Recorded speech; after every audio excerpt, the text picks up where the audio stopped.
And all I have to say is, drizzle, drizzle. Let me get my sound right. Oh, gosh. Hold on a second. Forgot to change the sound on the headphones. Give me a minute. Don't normally come on this late. So there we are. I think. Yep. Check the microphone. We're good. All right.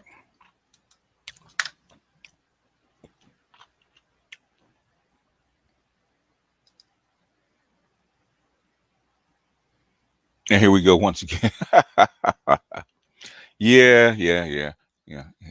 I'll get into it in a second. I'm probably not even welcome people, man. I'm just going to jump right into it. Because it's something I'm getting kind of tired of, man. Even when you're not there, okay? I'm getting tired of my name being brought up when I'm not even there. Okay? And it's a weekly thing, man, about arguing about the red pill. Okay, why are you in a red pill space arguing about the red pill? I don't get it. About some people in a red pill space arguing about the red pill. Why? And for years, it's not one of those things where it just goes. It's like it's a simple philosophy. In fact, I was just looking at Rolo's short about the red pill. He's getting tired of it too. After all these years, because the red pill's been around 20 years. Okay, Rolo's talking about 2004, 2005. Been around 20 years, and it's still the same shit. Find Rolo's short real quick.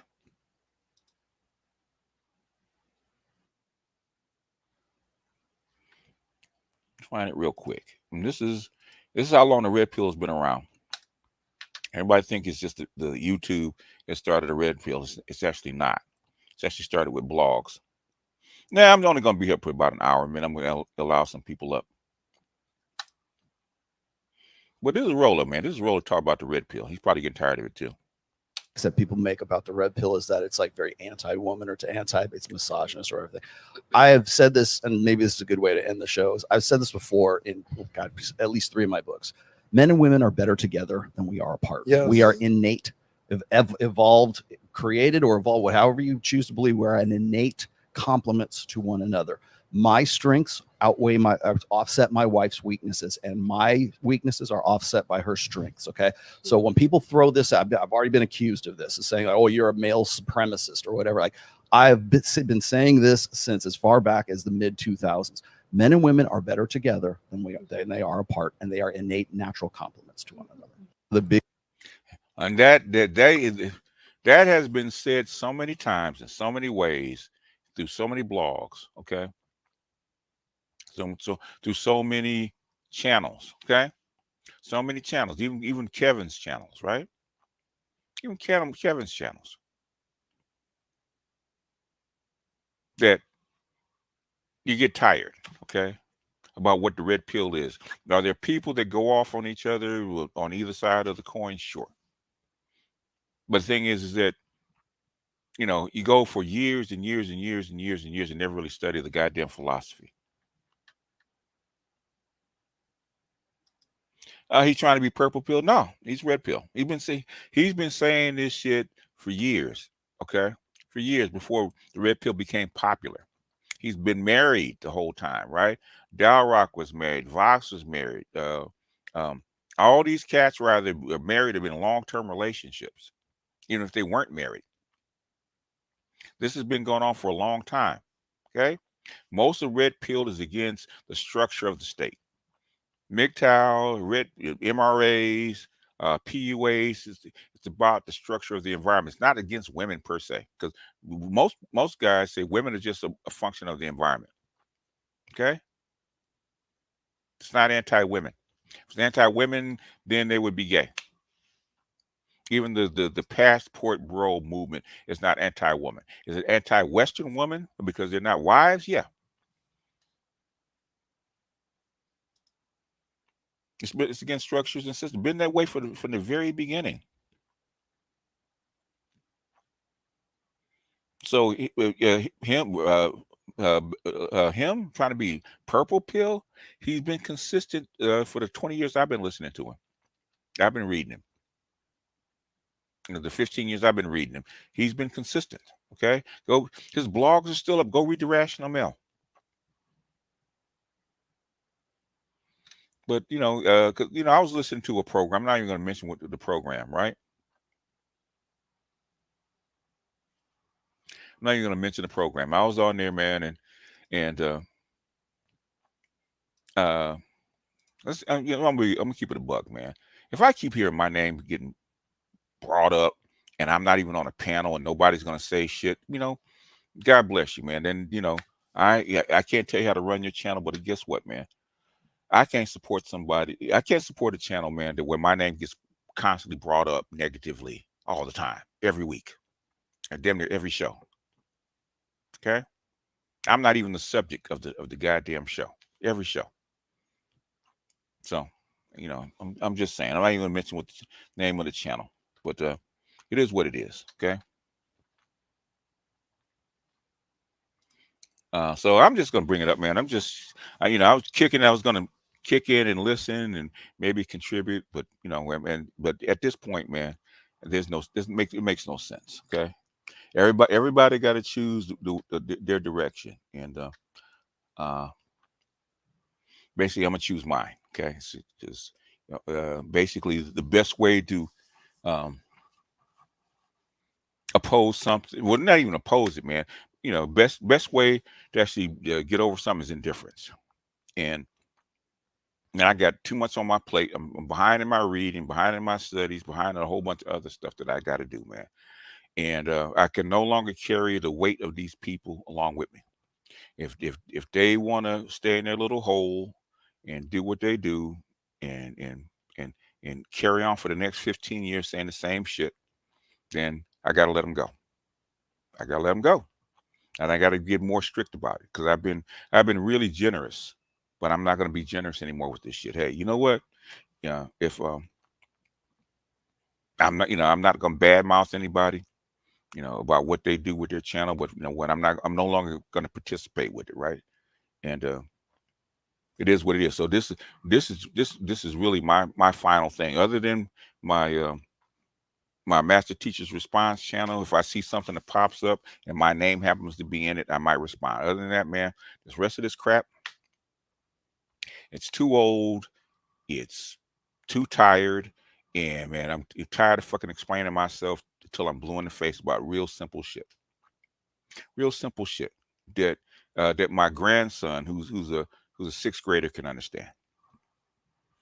So anyhow, yeah.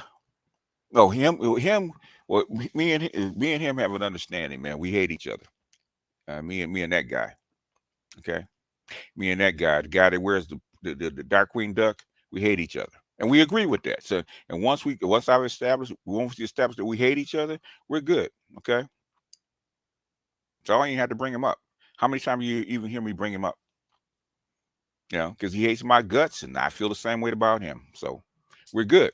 In California, that's called a Mexican standoff. Okay. Nah. Oh no, man. I'm not gonna mention. The channel on Sunday night, man. And every time I peek my head in, peek my ears in, I said I'm not even in the chat, and my name comes up, and it's not anything logical. It's always something despairing. That means you're not trying to understand. You're trying to oppose, and that's fine, man. So my thing is, why are you even fucking in this space? Okay, it's my thing.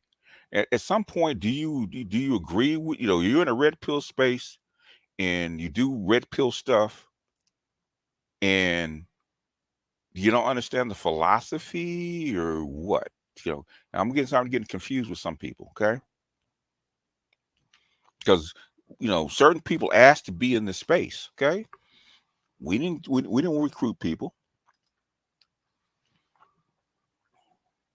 You can come up and ask. Well, things we don't know. We don't know. We don't know if he's killed. Okay, if he's killed, did somebody shoot it down? Did the helicopters fail? Normally they don't want your president in it. Helicopters fail. It could be an inside job. We don't know. We have no clue. We have no clue about what's happening. If you have more information on what happened, then please share. But other than that, I haven't heard anything definitive about what happened.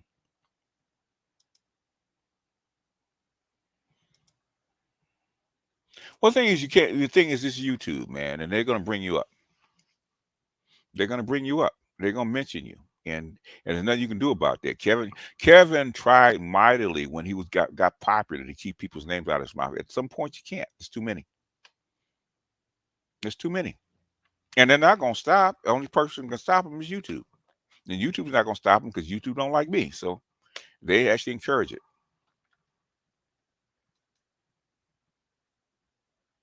They just said he's dead, no survivors. Okay. They have to do an investigation. Why do men speak on the ways of man if it doesn't illustrate their lack of governance? Man, and sometimes this is something that we're talking about the internet, man. See, in public, you have to wear a mask. You have to wear as a layer called your mask that have you interact with people in person. Okay. And so your mask is your representative. That's not who you really are, but your mask is your representative. There's certain things that you filter out that would go through that mask. You just can't say anything that you want. On the internet, within reason, you say anything you fucking want. And sometimes the real you comes out on the internet. And I think a lot of people come here to YouTube to be themselves. People are more real on YouTube or on the internet than they are in real life, because a lot of shit they say they wouldn't say in real life because they can't, because there's consequences. Well, anyhow, man, we're gonna be up here for about an hour, man. So I'm gonna just let you guys up, because normally I would be, on other people's panels and stuff like that, and that's gonna shrink. Okay, that's fucking gonna shrink about me being on other people's panels, man. That's fucking gonna shrink.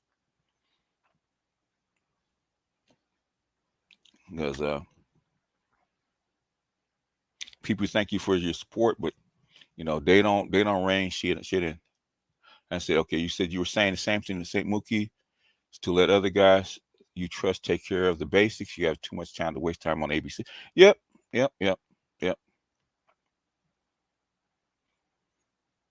but the thing is that everything they say about this space, man, is wrong. Everything they say about my channel is wrong. Oh, BTS, yeah, you promote failure. Okay. My sector of the Black Manosphere probably makes more money, has more scholars, has more people in tech, and probably than any other channel. I would gather to say, okay. I would gather to say just what they call my corner of my corner of the Black Manosphere probably has more from the very beginning. Probably has more tech guys, more PhDs, more scholars, more people with degrees than probably any other grouping of people in this sector. Okay. Because a lot of the thugs and stuff like that, I mean, they don't gravitate to me, okay, which is fine, And then the second thing is they try to talk to middle-aged guys, I call people 35 and up middle-aged guys, right? Like they're children, okay? A guy 35 to 55 don't need the same advice as somebody 18, 19, and 20. I don't talk to them, okay? My content is not geared to teenagers. If they can get something out of it, fine, but it's not geared to teenagers. It's geared to what I call middle-aged men. Not old, but middle-aged. Okay. From basically anywhere from 35 to 50. Now you get some guys that are 25 that want game, want more mature subjects, they will come here. But I don't, I'm not in the business of trying to get young men in tech. Okay. We have people for that. Okay. There are people that are better at it than I. Okay. So I'm not in the business of trying to coach up a 17-year-old. I can, okay, but that's not my focus. back to the classroom, wherever has Dark Queen Duck gave you, and don't lump me in with them.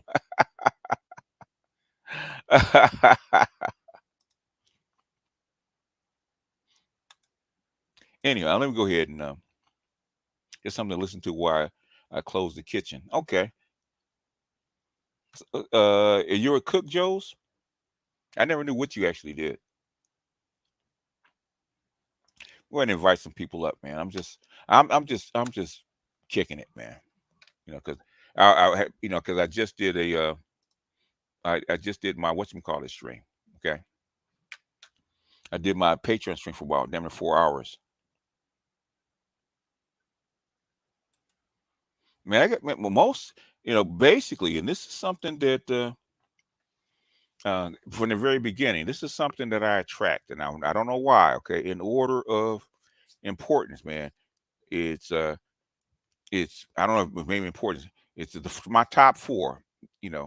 It's programmers, engineers, military, okay, and truck drivers. Now, why that is, I don't know. Okay,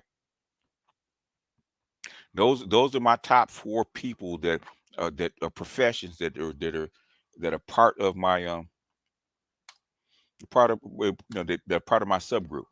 Now, why that is, I don't know.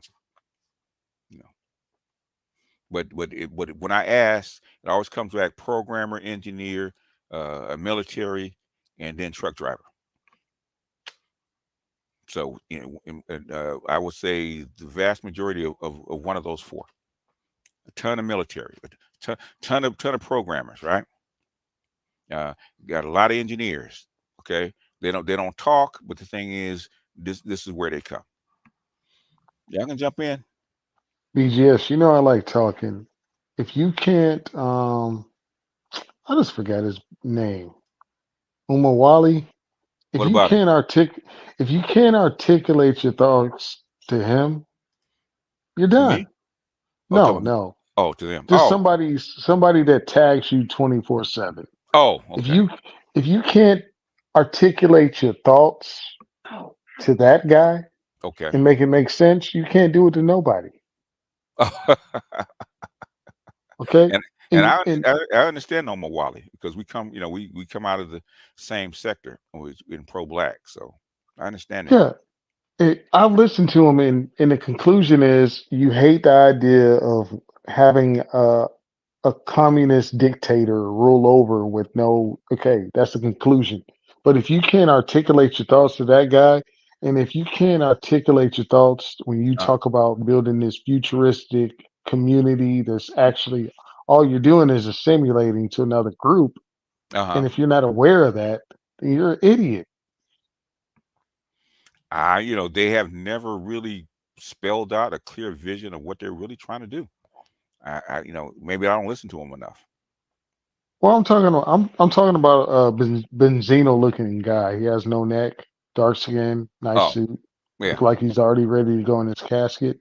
But yeah, it's like you when you articulate things and you say what you want, but you Hmm. don't understand what you're saying. It's you're saying you're gonna build a community outside of the black community and F that community, then F this and F that.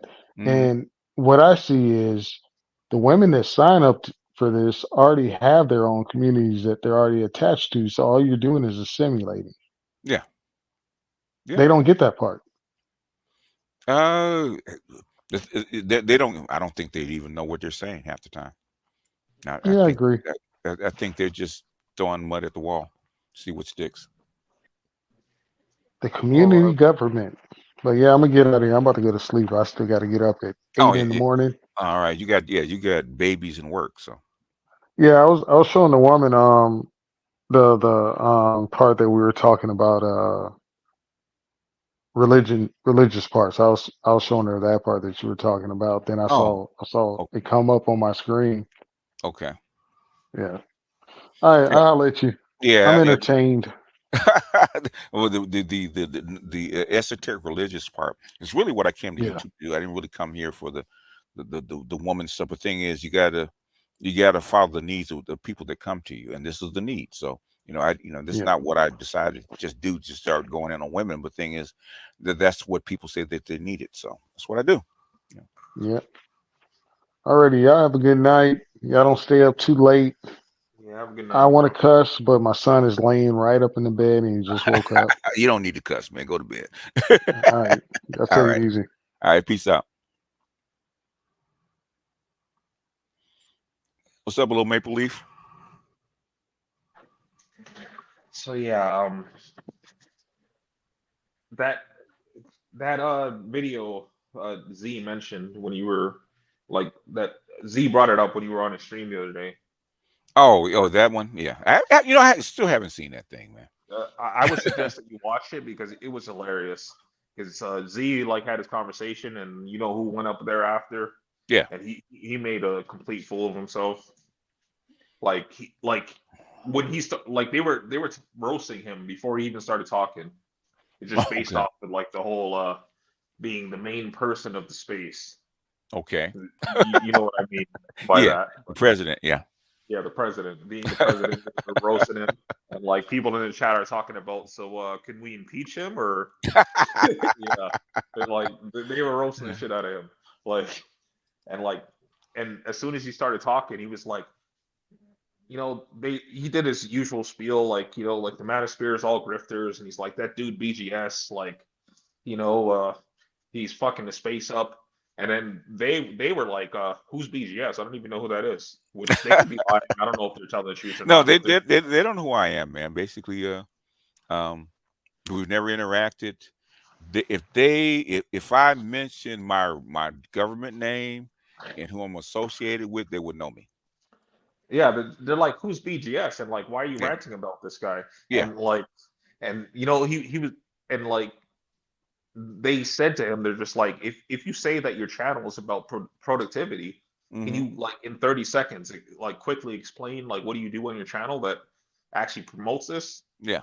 And then he went back into talking shit about you and other content creators, and they're just like clearly like you're not doing anything productive. And he ended up saying like during that stream that he doesn't care about black men, and he also said that like he goes to a black nationalist space and say he doesn't care about black men. like he and said and then how that's going to come across, really? Okay. Exactly. He said he What doesn't about care about talk you black men. bad boys, dark Like wing. he said he doesn't care about black men, and he said that like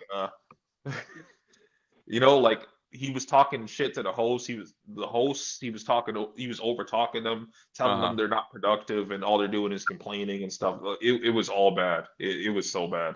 Okay. And actually what I noticed, remember that Quentin dude that came on your panel? Oh, that he was like that goofy pro black dude, and we're all wondering where he came from.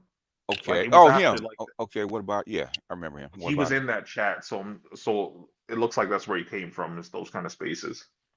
Okay. Okay. Well, the thing is that a lot of times, what happens most times is people think just because I'm in a red pill space that I'm not pro-black, or I don't know what the hell they're talking about. And when that's how come I'm a Wally and people like that get their heads handed to them. It's because I have been in that space, and I do come from that space, and I did a lot of work in that space, and I know that space inside and out because my mentors, my mentors and my friends actually helped create the space like 30 years ago. So, and they're Johnny come lately. Says y'all were young when I was doing that shit. Okay, y'all were young. Well, like, go ahead. What I mean by like the pro black stuff is like it's typically the dudes where like the black women can do no wrong, and it's yeah. That's what I mean. That kind of stuff. Say Yeah. that. That's how come I'm not in it. I'm not in it. That's how come that part of what I do can't be. That's why I came over here. I can't do that over there, and I know why. Because if I got them alone and start talking shit to them, they know exactly what the fuck I'm talking about. Y'all ain't gonna make no money if black women basically cancel you. So whatever you do is not going to go very far because black women will cancel you, and I know that. So the only thing is that in the pro-black space, I never tried to make money in the pro-black space, okay? Because I know me, okay? There's only so much bullshit I'm going to take. and I don't want to take people down with me. I don't mind, if I get canceled or subbed or anything like that. But I don't want to take people down with me. So all the black nationalists talk, the Pan Africanists talk, all that kind of shit. They can't talk that shit to me, okay? Because they don't know enough. They have absolutely no clue about what the fuck they're talking about half the time. But BGS, Yes, you sir. gotta understand. You gotta pontificate when you're trying to certify when you really deny his blackness. Mm-hmm. And he wants to be the royal in the Royal Rumble. You Okay. see, my brother. Let me stop. But Yeah, but when you step in the ring, my brother, okay, you have to have skills to wrestle, my brother. Otherwise, they're gonna throw you off the top rope, my brother. Charles, we're Hey, supposed to be brothers, man. I don't get the hatred of people in this space, like because everybody should come with what they're good at, and I think that's one of the biggest problems in this place. But you know, yeah, every once in a while, there's a live stream that really tells me you niggas deserve what you get. they do. I want to say about what Charles was talking about as far as policing and how to handle your shit. Basically, back in the day, every person that taught us how to handle police told you exactly the same thing that Charles is telling you. Okay, none of them would actually tell you to bring your black ass to a goddamn door with a goddamn gun. They tell you deserve to get shot if you do that shit. They will tell you up front. Well, he would have shot him if he was black. Okay, say that's true. Okay, say that's true. And you know that you're black. You got up black this morning, and you black. Why the fuck would you bring a gun to a goddamn door when the cops say I'm the police and open it? Yeah, about that topic actually, because Mm-hmm. I actually have a friend that was killed by police, and most of the people like talking about this shit like they have no like they don't know anything about that. But my whole thing is like I'm actually coming at it from a different perspective because I would say he was in the wrong. I He was mean, on the phone. I want, Even if you have a legal gun, yeah, see, let's look at this one. Just because your car is capable of going 140 miles per hour does not mean you should do it. yeah, yeah, yeah. Kensington Risk said pontificate upon pontification. But Certification. the thing is, they want white boy privilege. You ain't white. And even white boys wouldn't do that because when white boys do it, they know they're gonna die. They're gonna die. Okay, they have potential to die. Well, Charles, basically, like my friend, he ended up like basically he was in a stolen car and he ran from Oh the gosh. cops and Oh and Lord. like he got his neck broken and they Oh claimed it Lord. was a heart attack, but the thing is, it's like you were in a stolen car and he ran from the police, so You like doing you're doing yeah, a chase in a stolen car yeah, and we're supposed to feel sorry for you. Not No, really. exactly, it's exactly. when you look at a lot of this shit, right? I'll give you a good example. A lot of people in the chat thinking that this is Brandon Tatum. Number one, Brandon Tatum wouldn't even look at this space. No, he doesn't. Not even openly, anyway. No. Two, when you have people coming from different professions to give you advice, Mm-hmm. this is what black people do. That's what you do. Yeah. You will challenge the expert of any fucking field. How many of you Negroes get mad at the fucking PhDs? I just talked to Lewis and Bay on the phone. Mm-hmm. How many niggas did not pay attention to what Lewis was telling us, what was coming down the pipe with all these fucking expensive foods? Yeah. What was not getting shipped? What was being held up? Yeah. I've even told a stream when I was in North Carolina. I like to call that one of my secret bangers. You don't know how close you were to fucking having your sons drafted. We were so close to World War III, and we're not out the pan yet. World War III, you don't have to worry about getting drafted in World War III. Okay, because it's coming to you. It's coming to you. Yeah, and they nearest you. And when I tell black people, look, well, I have so many people like, we don't need firearms. I say, look, do what you please to do, because I fought for the right for you to do something and not to do it. But I'm gonna say this: it may not save my life, but it gives me a fighting chance. And the survival instincts of the average male nowadays is very lacking. Mm-hmm.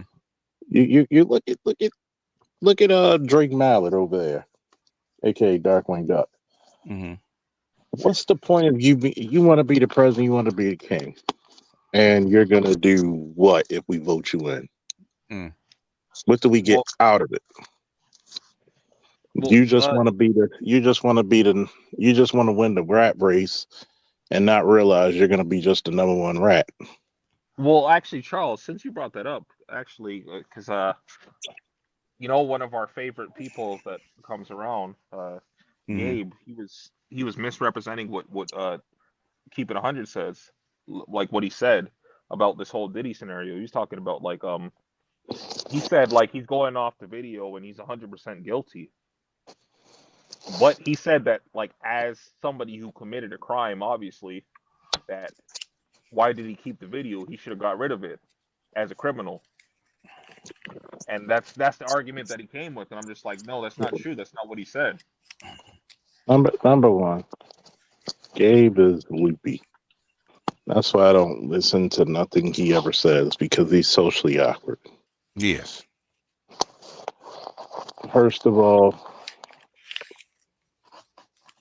you got to look at it. People have their own reasons for doing whatever. Whether he commit a crime or not, guess what? The statutes and limitations of that shit is over anyway. Yeah. Yeah. It's more about socially. The character assassination. Yeah. And at this point, basically Diddy needs to follow what's his name and go to that island, Cape Verde, and retire. You talk about Russell Simmons, yeah, Russell he needs Simmons, to go over there. Yeah, and retire, man. Shit, I mean, people talk about. Said his father was a gangster. Okay, that's in him. So, and this is not the first time that Diddy's been caught up in some bullshit like this. Yeah, like, I mean, remember when he was with Jennifer Lopez? Jennifer Lopez, them shooting up clubs and him attacking people with scissors and throwing weights at the football coaches at UCLA because his son wasn't getting playing time. All kind of bullshit like that, man. It's not the first time. Because I heard Diddy's dad was a gangster, but like somebody said like earlier was that apparently his dad was working for Frank Lucas. I don't know if that's true or not. That's true. Yeah, that's very true. That's true. So yeah, he definitely needs to go hang out with Russell Simmons.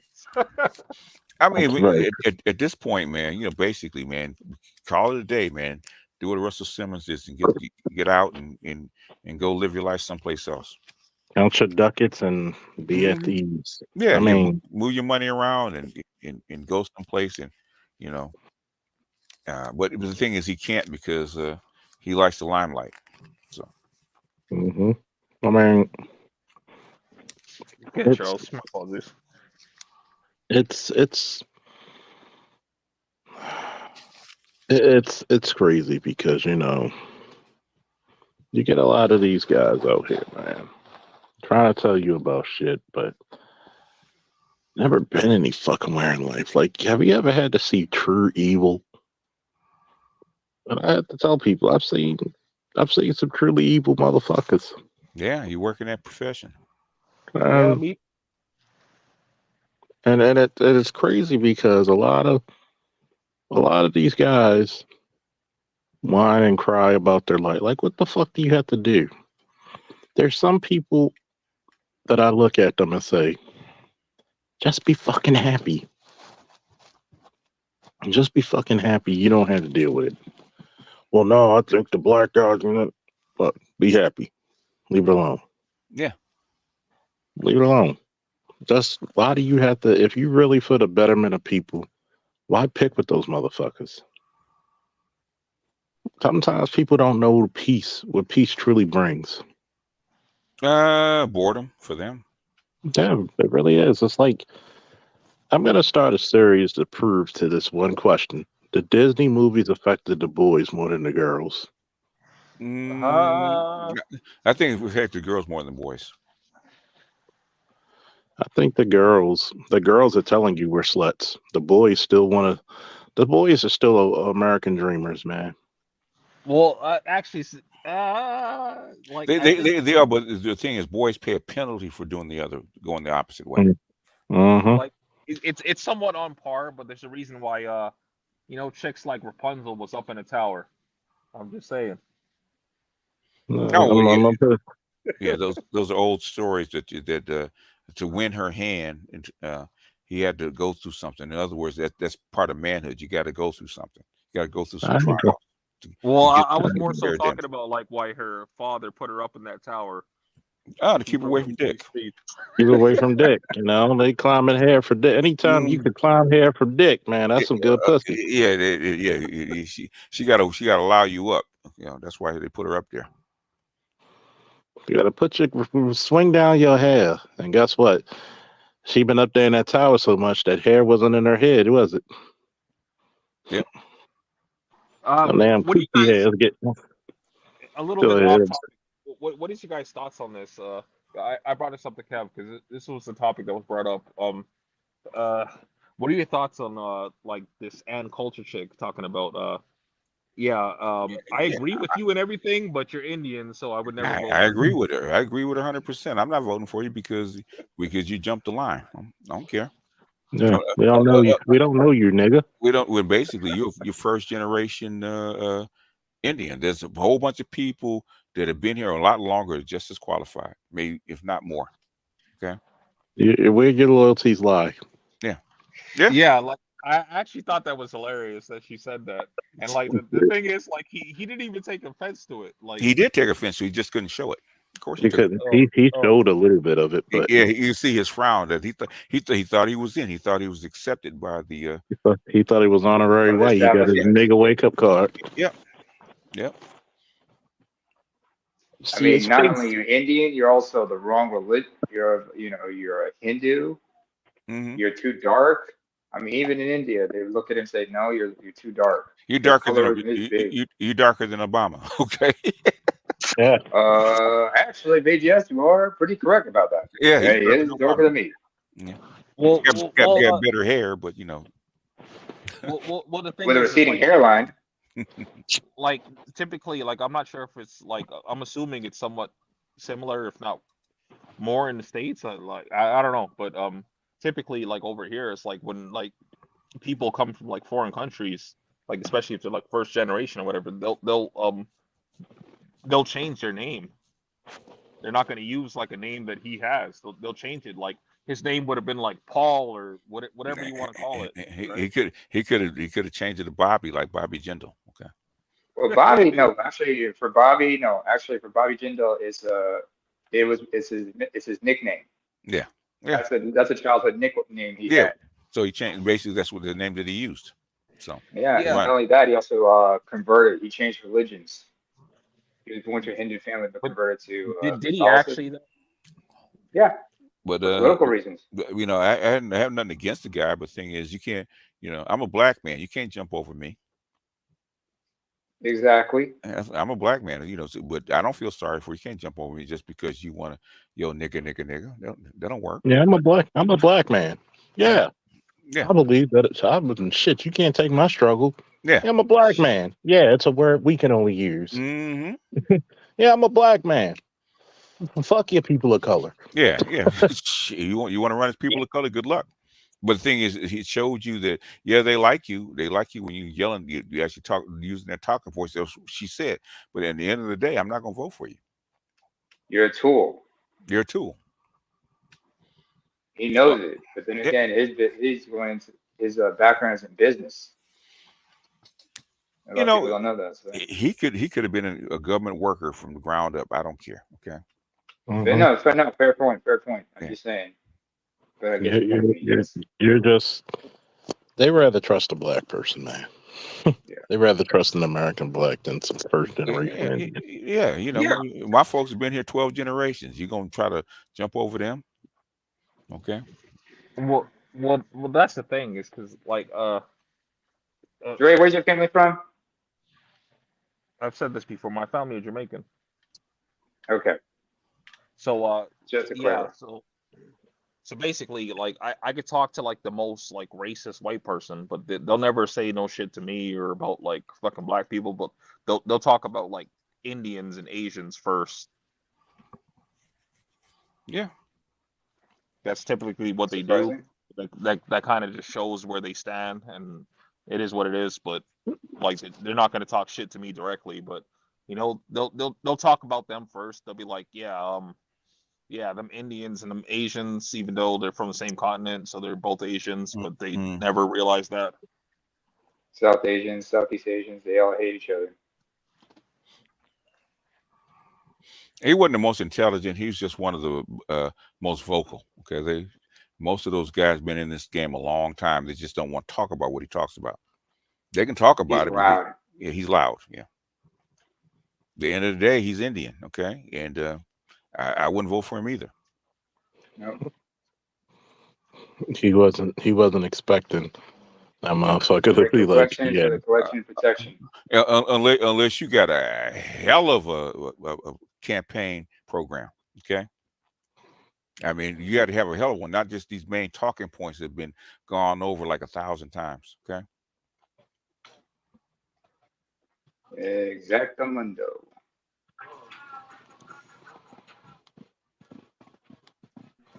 Like, I'm just wondering, like, hey, if Adagon wants to come up, man, the link is right there. Okay. like, You know, we need to go all the way back to fucking MGTOW, man. This shit's been goddamn damn near 10 years. Okay. I'm pretty sure that all this shit been documented from. What are we in? Are we in Manosphere 4.0 yet? No. Hell, we can't get 3.0 off the ground. We've been waiting to get 3.0 off the ground, you know, since Kevin's death. What do you mean, BGS 3.0 is going? It's going strong right now. Is it okay? Yeah, So like they actually. What's their platform? What's their purpose? All I know is they have a president, so it sounds like it's going strong to me.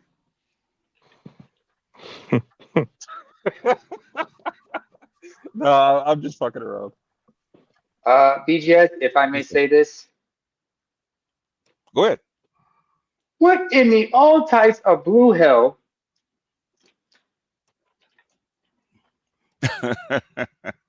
Like, I'm just Am I getting a wondering. delay on my end? I got one for Charles, man. I got one for Charles, man. And I just got. I don't know. Did you ever see the movie History of Violence, Charles? Oh yeah. Okay. Remember this? How do you fuck that up? How do you fuck that up? Jesus, how do you fuck that up? I had to cut out a couple of pieces for YouTube, man, because Yeah.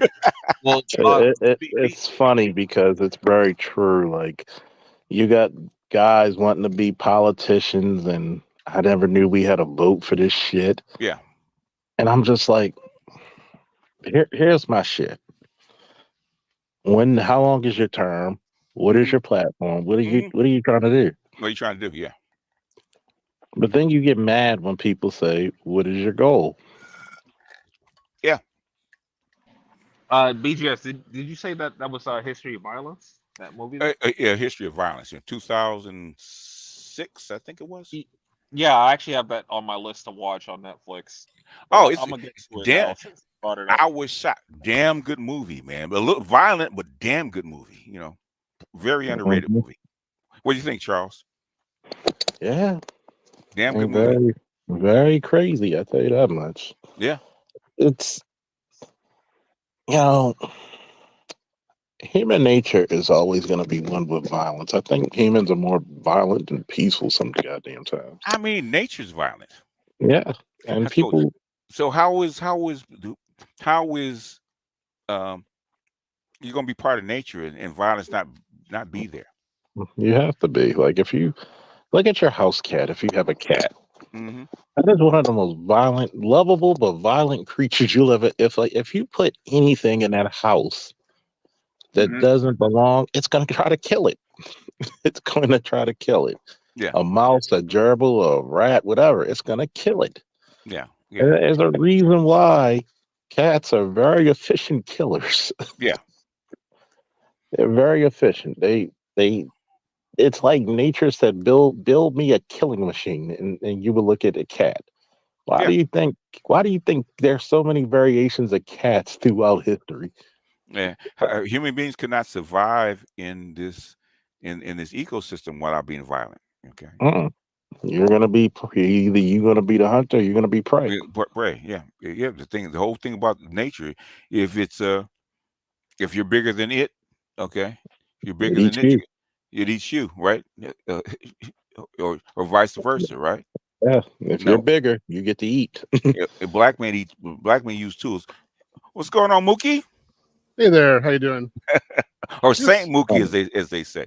yeah, they call me the same.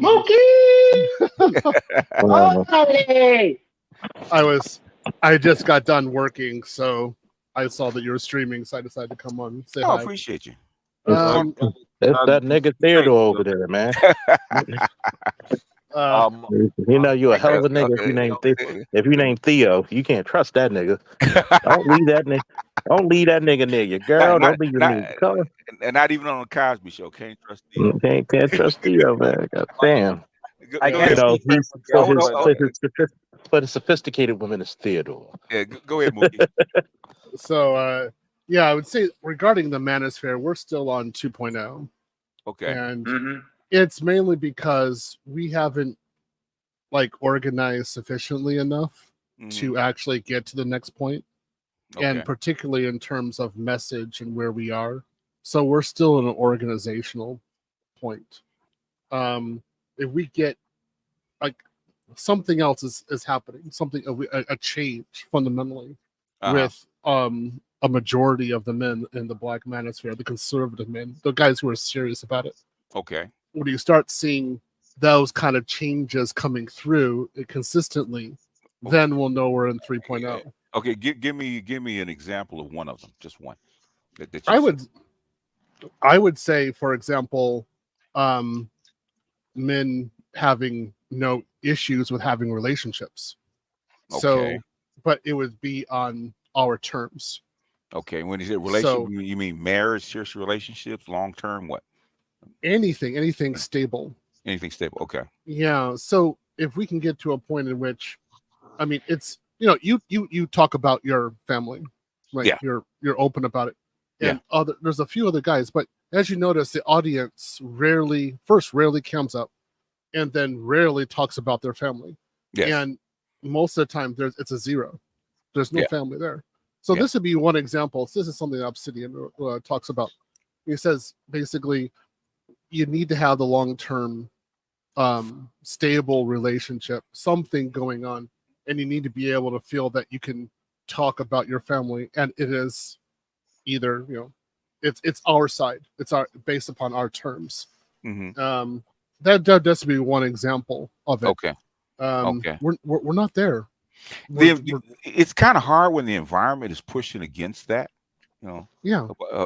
And that's probably something I think the conservatives, I think both sides are really trying to change it in different ways, trying to get this this family thing together where it's actually stable, So, but even the liberals are trying to do something, on the opposite side, probably not effectively, but they're trying. It could. Okay, so for example, I agree with that. I would never have a relationship here in the States. So I need to be in Japan, and then boom, I have my relationship. Yeah. And then I'm actually showing that I'm growing in that way. Yeah. Other guys going to other countries maybe or doing something else, but they are in a position where I can have the relationship based upon my terms, and I'm cool with it. Right. Right now, as it is, it's more like it's more like Normandy. Like we're storming Normandy, but we don't have enough ammunition, and they really have us pinned down on the beach. I mean, I think now really it's more like I think it's more chaos like Argentina. okay, where Yeah. shit just doesn't work, man. And Well, people are wandering around trying to figure out, trying to grasp at something that actually works. And it's not just the inside the manosphere; it's also outside. Yeah. And go ahead. No, I agree. What was Andre gonna say something? I wish Salchi was here for this, but we were going over like that. What was that movie that we were watching? It was The Book of Eli. no, the one before that, I believe. It was the one that was talking about like the whole GameStop shit. Oh, And okay, yeah, the Big Big Short. Short. Not the Big Short. It was I forgot what was it. It was something like that. yeah, it doesn't matter, but like Yeah. apparently like he actually popped back up recently last week. Oh yeah, because he sees something. Basically, evidently they weren't satisfied with not doing what they did the first time, and evidently they're going to try to do it again. And basically, I don't know why. Well, he popped back up last week, Yeah, and like that stock price. yeah. It You talking went about crazy. talking about Roaring Kitty? Yeah, Roaring Kitty. Yeah, he If popped back up on Reddit because that's where he's at. if he popped back up on Reddit, evidently they found another way to do what they weren't supposed to do in the first place. I mean, they do it all the time. Okay, they do the It's crap like all. They do the crap all the time. And thing is that normally because the public doesn't have enough power, they don't get caught, right? But the thing is, when the public has enough buying power to actually get in and do this kind of stuff, they got caught with their pants down. Now, I don't know. Hopefully, they're not trying to do this shit again. But the thing is, what is it? What is it? What is the Blade says? What did Blade say? He said, Some motherfuckers are always trying always- to ice skate uphill. Some motherfuckers are always trying to ice skate uphill. Adagon, man, I need that clip. Adagon, I need that clip. I want to send it to you. Adagon, if you want to come back, man, we'll get you in next. Okay. like there's no way to tell, but like he pretty much 5x the price. Quadrupled? Well, the thing is that we got into that shit up, down, and center about what happened and what they did, because what they did, which is naked shorts, okay, when you borrowing stock with no money to ride the price down, right, is legal. But thing is, most of the time you don't get caught at it, especially at that big a rate, is because one, nobody's looking, two, nobody has the capital to actually buck against you. But thing is, what happens when you got caught? Now they settled that shit out of, the government jumped in and settled that shit, right, and told them not to do this shit again. Now if they find another way to do it, man, I don't feel sorry for them. Okay, but that's like obviously it was random and everything, but like I was just like looking over posts and stuff, and like I seen like some of the people that took like some massive losses mainly.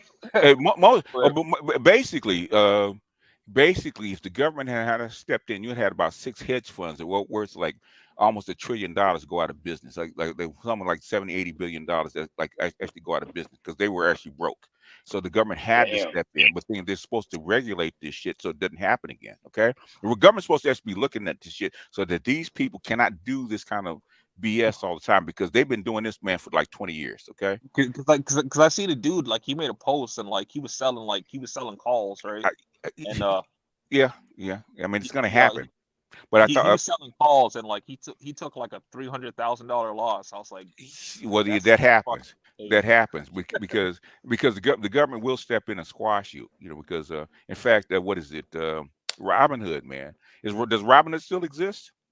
Yeah, it still exists. Okay, because they stepped all over Robinhood, man, by allowing this shit to go on. But the government should step in. They kicked Robinhood's ass. Robinhood got fucked because it should have never have gotten that far, but it did, and Robinhood was in the middle of it.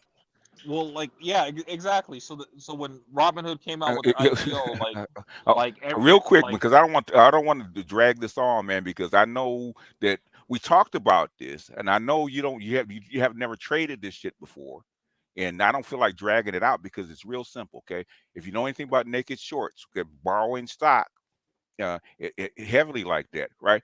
That's what they wanted to outlaw. They should have regulated that. If they have not, then it's the government's problem because they stepped in and saved them the first time. They're not supposed to be doing this shit. So I don't know what the whole detail is about what Rory and Kitty is doing. Hopefully they're not doing the same shit. Okay, that's what I would hope. Yeah, because like he actually has like a separate like group on his profile. He And might, but that has nothing to do with what we talked about. Okay. yeah, Because it was random. My fault. unless you know something, unless you really know that in detail what the fuck is going on, do you? No, it was random. It's Like random. I actually Okay. wanted to ask you on like your Patreon, but like I said, I we came too we late.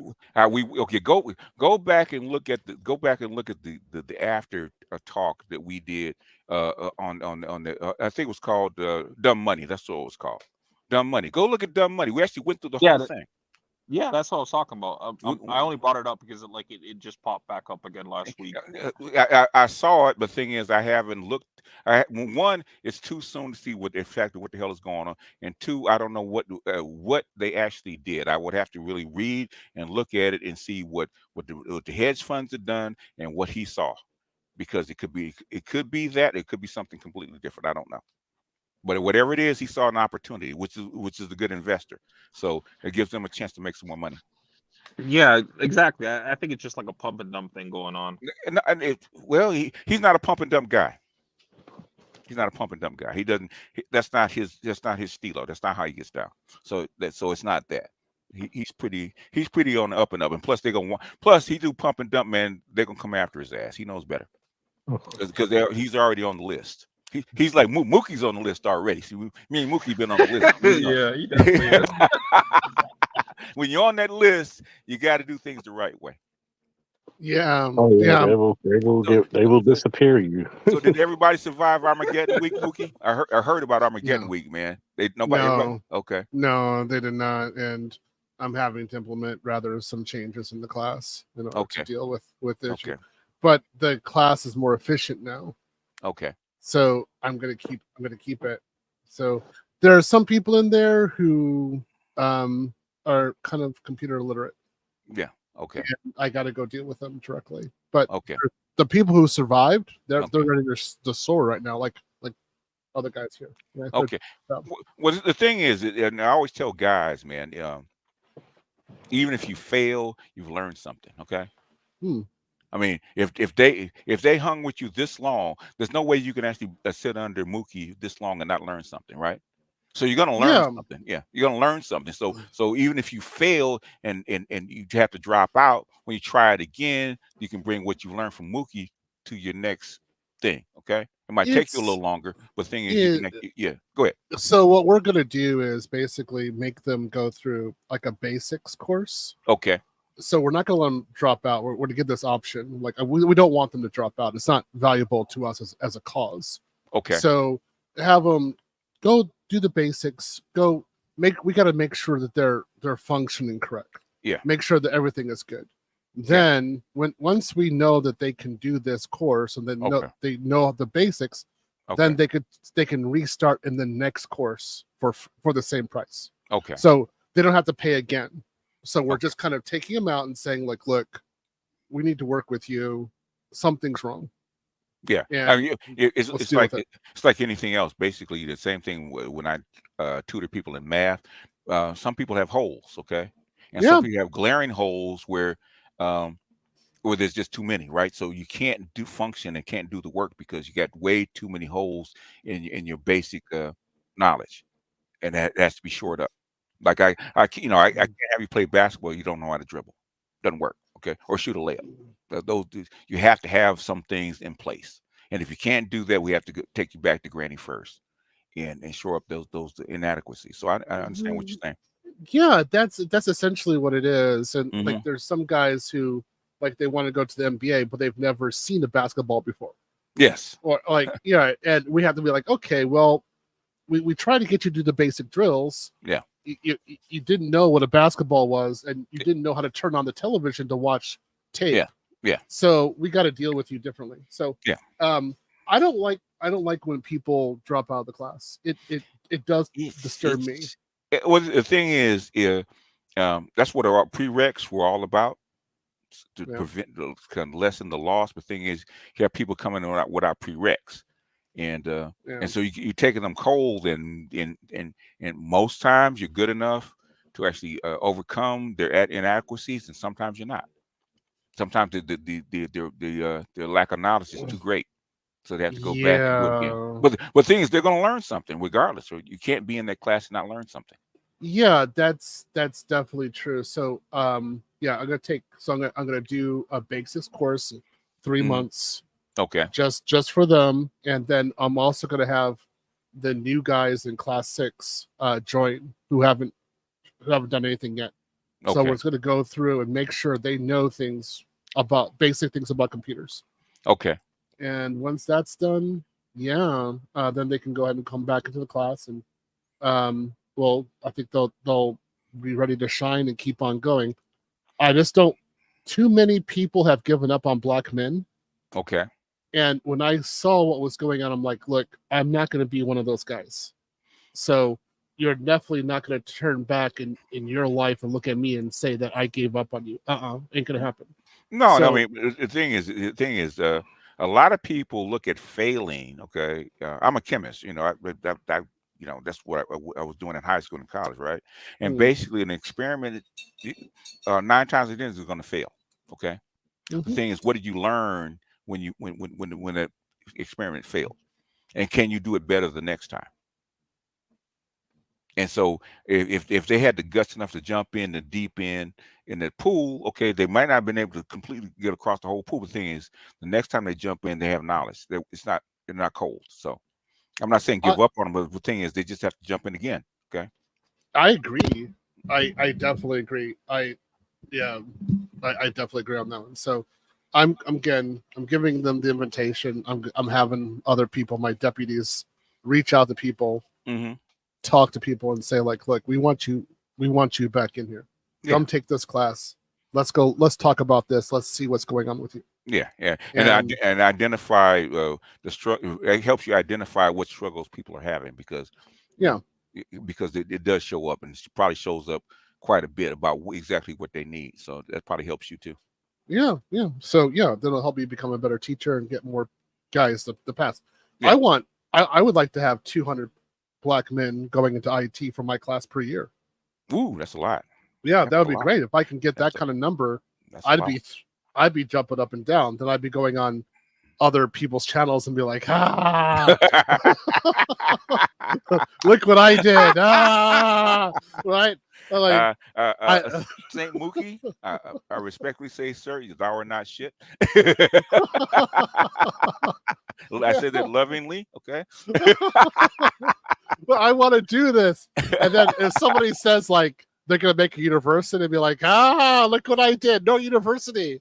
I did it. I got all these guys, and then I want to get like, eventually I want, a certain amount of guys getting married per year or having long-term relations per year, or their passport bros per year. We're seeing wealth happen, and we're starting the foundations of that now, right? Yeah. But I think the environment is actually pushing it, so it helps. When you can go with the wave rather than against the wave. So and what you're doing is going with the wave. Exactly. Yeah. So I'm supporting the guys to go with the wave with me and with everyone in there. Yeah. So I know these guys can do it. I have full faith in my students to be successful, even if they dropped out. I'm like, come back. I think a lot of countries going to try to repeat what El Salvador did, was just trying to recruit these people to be passport bros, to be expats in their country. Yeah. So I think that's going to happen. So I mean, okay, Costa Rica, El Salvador. Imagine one of my students working remote, making $150,000 a year, and they're spending all of their money in that country. Oh yeah, they want them there. Oh yeah. American dollars too. Oh yeah. Oh yeah. Yeah. Ghana. What Ghana's having an issue is because trying to get the people to actually get into it, because that's what Ghana did maybe 2017. Because I told him 2014, you're having a dollar problem. I said, just give black people a place to retire. They're gonna bring the money with them, and it'll help you instead of trying to trade your way out of a dollar problem. Bring people in country that bring dollars with them. Okay, which is the zero to no impact dollars. that are coming into your country.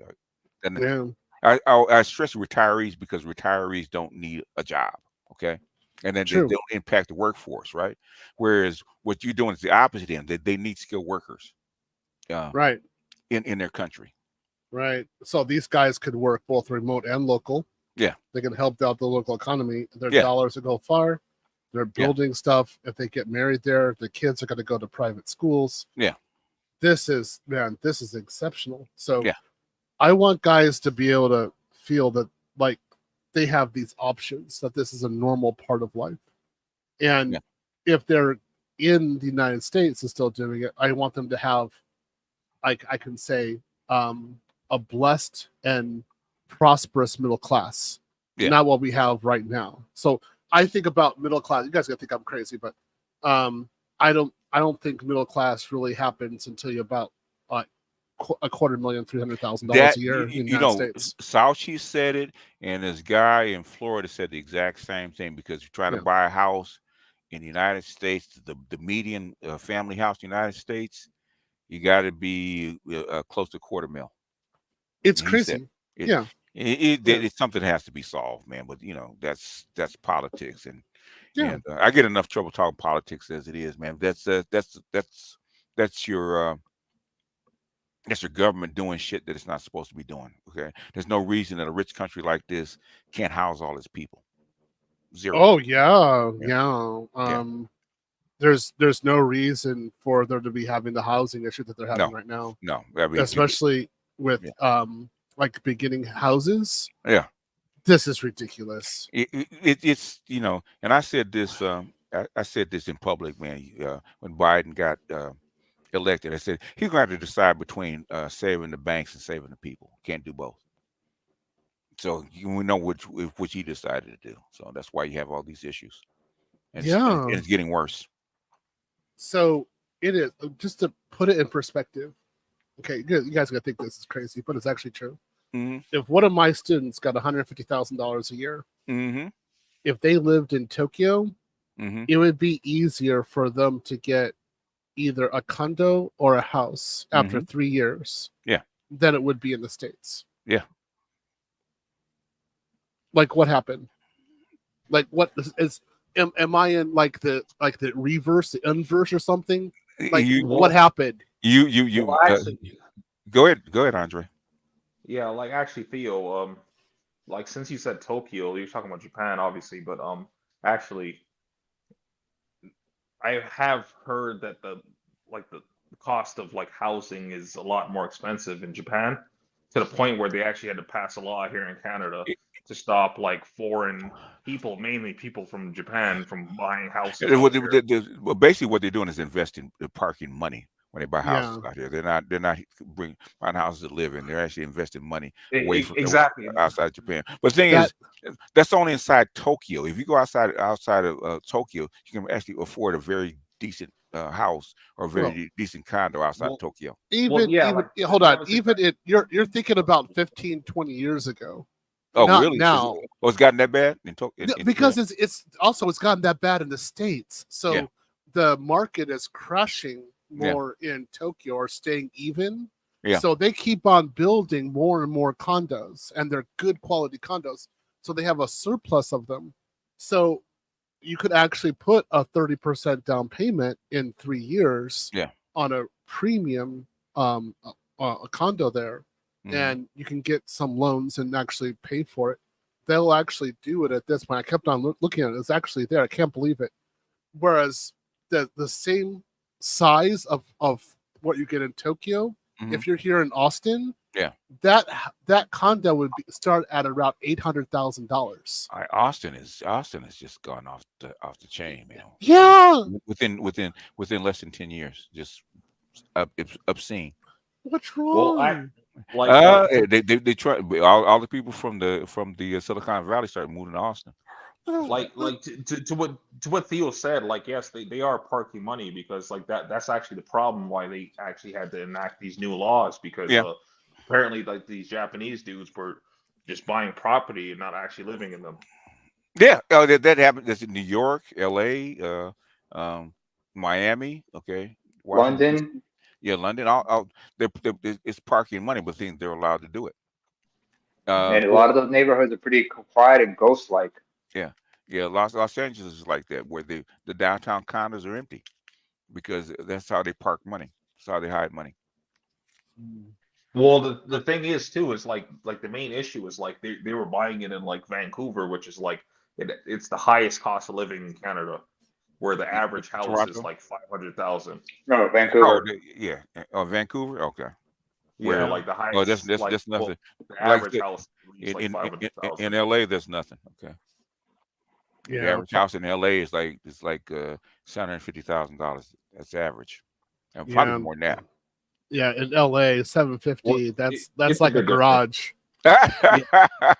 Almost. It's a bit different over here because we're not as big as you guys are. Yeah, No, but all of Canada is about the size of California, man. yeah, but see, that's just the ridiculous thing. So we got technology, so you should be able to go out, even in Vancouver. I've been to Vancouver, so you should be able to keep on going out. I mean, it's not like there's some sort of natural predator or like a mountain range really that's really influencing it. There's not. It's the same thing for LA. It's really spread out, Yeah, right? it has to do with the bank's balance sheet and less about the Right. necessity of housing. They're actually doing something with it about now, because what's happening is that the people that will keep the economy going are moving. So in other words, I can't, you want me to work here, but I can't live here. I have to move someplace else. What happens to people that actually support the whole city, the working class? That happened to me when I was in LA. So I was in LA 4 years. Okay. And at the end of it, I was making $300,000 a year. I just hit 300,000. Okay.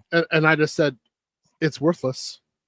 I can't do anything. I can't achieve any life goals here. I'll still just be renting a room in somebody else's house. It'll be just a room, shared bathroom and everything. Yeah. That's the best I can do. Yeah. And $2,000 a month. Oh, yeah. I was like, oh, I'm gone, man. I got to go to someplace else. So that's when I went to Austin. And of course, I'm with this group of other people coming over to Austin. Yeah. And now I look at it, I'm like, yeah, I can't do Austin either because this is ridiculous. Same thing happens. I think Dallas is. I didn't know there was almost 8 million people in the Dallas metro area. That's insane. Dallas is boring. Yeah, I mean, I saw in 5 years ago. Yeah, I had to work in Dallas in the weekdays, and I was in Austin on the weekends. Right. And I was so bored with Dallas. I was just like, why is this city here? I don't understand. It's a southern town, okay, and you have to be a southern person. Austin used to be a southern town, but the thing is, remember South by Southwest? That's one. So they, in I think it was 98 when they first started it, they actually built the whole Austin downtown to attract people like you. So Austin is built for people that are techies like you. The shit that you guys do and interested in, that's why they put it there. Okay, so I get it. I mean, I get that thing, but the thing I get with liberals again are okay. So I'm like, liberals, why do you like going to hilly places where the land isn't stable? So you have. I used to be conservatives that did this shit too. So, but not here. The conservatives actually learn better. Okay, so look at the Bay Area. Yeah. You have buildings here and then land over here, so you have to grow over a bay. Seattle, the same thing. Bunch of hippies, rich hippies, but it's like you designed. Why can't you just go to someplace normal? It's the view. That's why they move up there. It's the view. Okay, that's rich people used to live on the hill. That's where they want to live. Oh, the only city that I think that's rational in California is San Diego, and because it's actually worth it. It's actually worth the price. It's actually gorgeous. It's beautiful there, and it's small. Yeah, it's small. It is so wonderful. So I understand San Diego. The rest of it, I'm just like, why? I don't get it. If you're in a beach town, you can get it. Okay, that makes sense. If you're in a beach town like Santa Monica, Venice, or someplace like that, and you're actually living, within like a mile of the beach, it makes sense. But see, okay, so even then, see, like with my 300,000, it's if I'm living in Santa Monica, it's not enough to reproduce. No, which baffles me because my parents never made more than $50,000 a year. Yeah. And they had a mortgage and me. Yeah. And so I'm just sitting there like, I don't get it. Like it doesn't compute.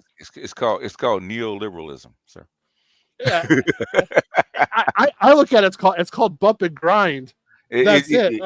Neoliberalism and Reaganism and all that kind of stuff. And this Reaganomics. Reaganomics is the mix. It comes out the other side. I hated Reagan economics, man. We'll talk about destruction of the middle class. Well, the thing is, if you look at it, read the book by Gary Gerstle, right? I think it's called about neoliberalism. Okay, because it actually happened right after the fall of the dollar in '71. Because this was actually a semi-socialist country where you can actually work, make a mortgage, get a house, all this kind of stuff, for the people, right? And when that fell in '71, they had to do something else, and neoliberalism was the thing, right? So they actually favored the corporations and the banks, and that's what happened. That's how come everything kind of blew up, and it's been that way ever since. Okay, I'm gonna go look at it because I'm still baffled on it. I just think it's really weird. No, if you look at it, it makes sense. But the thing is, we have been under what I call austerity measures since 1971. And how you do this, you move the jobs out of the country to make wealth, and you start extracting more money from the people. Mm-hmm. And more labor. Yeah. More. Well, really the same labor because your wages haven't kept up with inflation. Yeah, but it's more hours. It's like we're constantly going. Yeah. It's just, how many of us can really like sit down at the table and have a meal with the family and just relax? Yeah, that kind of went out with the 80s, yeah. Right. It's gone. And I'm like, why? That was like only like one of the good things about COVID. Yeah. Was that at least we could actually we could sit down and have dinner with family. But that was about it. I mean, anyway, I'm gonna go look at that because I'm still baffled by it. I always remind myself, so my take home every month is 4 times my yearly tuition and fees for university. Yeah. And I'm like, I'm having that, and then I have trepidation about making a kid in my own country. Like, something's wrong, man. Something wrong. Yeah, it's I can. I could actually vouch to say something on that.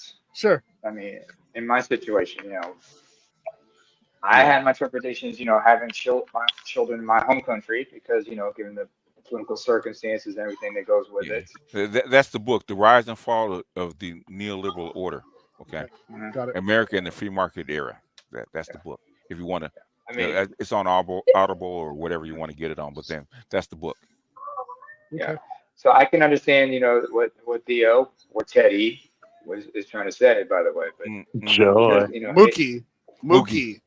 Okay, Mookie. I'm sorry. Mookie. Get it right now. Put some spec on his name, okay? Okay, Mr. Blaylock. Be like, I'm a while since we last saw you play for the Falcons. For the Hawks, sorry, not the Falcons. I'm a programmer named Slickback. Might be. Okay, Slickback. No, you got to say the whole thing, like a Tribe Called Quest. Okay, Slickback. No, the whole thing. Slickback. That's what I said. Nigga, I'm a programmer named Slickback. A programmer named Slickback. Yeah. But he's not human, though. No. Go ahead, you can't be modest with this shit. And it's funny because the answer, that Theo doing thing's going to stick with me. But the thing about it is, the reason why you have that is because of greed. Greed's a motherfucker, man. And think about this. How much time did the average parent spend with their child prior to COVID? Because you had to make all this goddamn money to have not even a decent, just a half decent living. I'm in Baltimore. Look at some of the fucking houses just to rent is about $2,000 just to be Yeah. in a decent 2,500 decent neighborhood. And I mean, $2,000 for something 3-bedroom, and you're not even in a viable living space. Come on now. Well, Charles, it sounds like you have it good out there because, like where I'm from, $2,000 gets you a 1-bedroom if you're lucky. But he's in Baltimore. Okay. Exactly. That's what I mean. In other words, he's not in Vancouver. He's in Baltimore. I'm from Toronto, so like we're kind of close to New York on the prices. That's even worse. Yeah. Yeah. But you gotta think about it. Just like you got to think about it. Like, yeah, they're rebuilding. They're taking a lot of the vacants and stuff, and they're rebuilding them. And but you're overpricing what this shit is even worse. And people know. People fucking know.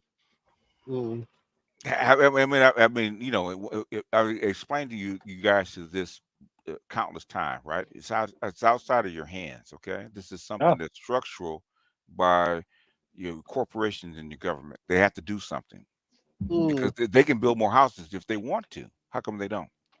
It's supply and demand. Okay, greed. Yeah, of course it's greed. It's more than greed. Okay, it's you know, basically.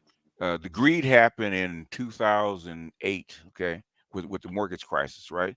And these banks have been sitting on this red line for a long time, right? You had to have 0 interest rates, and at some point, you know, now now they have to have this real estate crisis with the commercial real estate, man, that are getting sold for like 10 cents on the dollar, and the banks have to eat that. So where are they gonna make money? Okay, how are they gonna stay alive? Hold that out. Yeah. Well, they should convert a lot of that into housing, because that would sell. I mean, look at here in Austin. Yeah. Right. Okay, they're downtown. I think they said what they have 2.5 million. I forgot what it was, square feet or something like that. Of retail that they can't occupy, and they're still building buildings. Yeah. And we're sitting here, especially like at the end of COVID, we were looking like, why are you guys building more buildings? We're all remote now. We're not even going into the office. Like, so what are you doing? And if you try to make us go into office, we'll quit our jobs. So what happened was that some of the jobs did try to go on site, and we quit, and then we got more remote jobs, and we didn't go back into the office. Yeah. So we're like, what are you guys doing? What is wrong? So they got the bank's holding the mortgage, man. The banks are and that's part of their balance sheet. And the banks look at what happened to SVB. Yeah. Yeah. That's what happens. Yeah, go ahead. This is happening commercially, and it's also happening, you know what I mean, when it comes to housing in general. So this is deep rooted, and it's unfortunately it's a unholy deal in between the corporations and the government and the banks together. And so they're pricing people. They're pricing. They have already, you know, long since priced average, you know, middle class and lower income people out of the housing game in general. It's a mess that started in 1999 when they got rid of the Glass-Steagall Act, and it's gotten worse. They've never corrected it. I'm actually glad Salty just came back up. Like Salty came up on the panel. Let me finish what I'm saying though, Andre. Well, my apologies. If that's okay, right? It never. Of course. It never got corrected. Okay, so I've been trying to tell you guys for the last 5 years. It never got corrected. You think it has, but it hasn't. And that's the problem that we're having. They push it under the rug, and as I continuously say on these lives, because people cannot read financial statements, they don't know where the shit is buried. Yeah. His inner teacher voice had to come out when he said that. And the shit keeps on, and it pops up in different ways. Now, if we're talking about real estate now, I mean, obviously there's different sectors of real estate, but the commercial real estate alone, I could tell you what's going on. This is why I say you have to look at CMBS, is because that is, I mean, sophisticated, but that is the cream of the crop. That's the top. Bonds are the biggest market in the fucking world. Okay, so pensions, everybody's in this game. Most people don't know they're in the game. So at that level, because people say banks. Yes, banks. Who has more money than banks? Insurance companies. Oh yeah. Oh man. They getting hit. People, if people think, if y'all think bankers are cutthroat, No. then you don't know. Then you never met an actuary. Okay, so Yeah, they're a black pill to their gills. Yes, and their association was like a tenth of a mile from where I used to work. So I used to run into the. I'm not even going to get to it. CMBS market right now has been ticking up with delinquencies and bankruptcies. Okay, so that's what's going on in the commercial real estate. So you're really seeing that more so, obviously, with office now. What's getting hit partially are and I said this 2 or 3, it's 2024. I said this in 2020. People, I was telling people, do not fucking buy any real estate. I said it in 2020, 2021, 2022. Of course, motherfuckers don't like to listen, and their asses are getting handed to them, as it should, because you can't do basic math. So, well, I don't know. I don't know that I blame them as much as I blame, a lot of the realtors and a lot of, because I know that I get where you're coming from. It's easy to blame the individual for being uninformed, but go ahead. Yeah, I mean, it's everybody all around, man. But the thing is, right now, I could tell you exactly what's happening right now. Okay, well, one, to answer Theo's question of why they can't convert a lot of this stuff, the commercial stuff, at best, if it's even feasible, at best, you can only get condos out of that, at best, because the structure, the physical structure alone, just for you to convert that, we're talking electrical grid. We're talking, I mean, it's rare that it's feasible to even turn them into multifamily, let alone condos. And remember, who's holding it? It depends. It could be the private sector who's holding those mortgages. It could be bankers,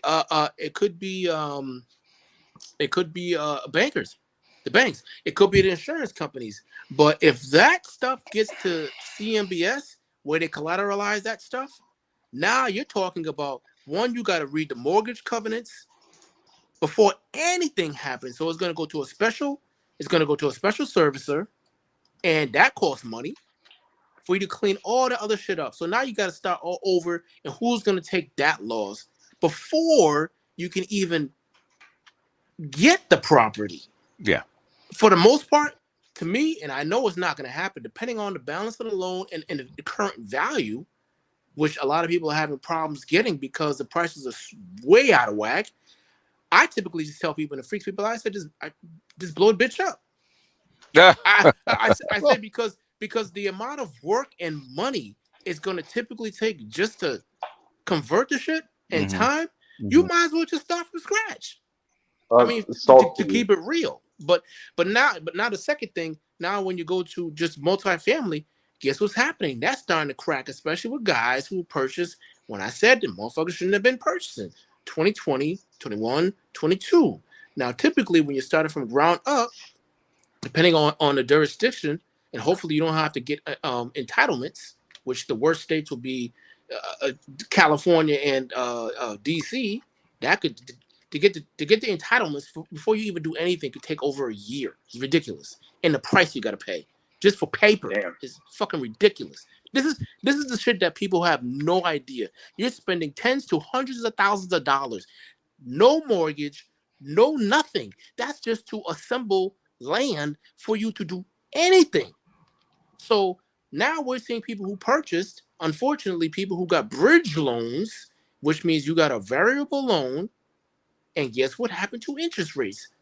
And from 2020 to now, it more than doubled. So now these people, especially these I call them salespeople. You can hate me if you want.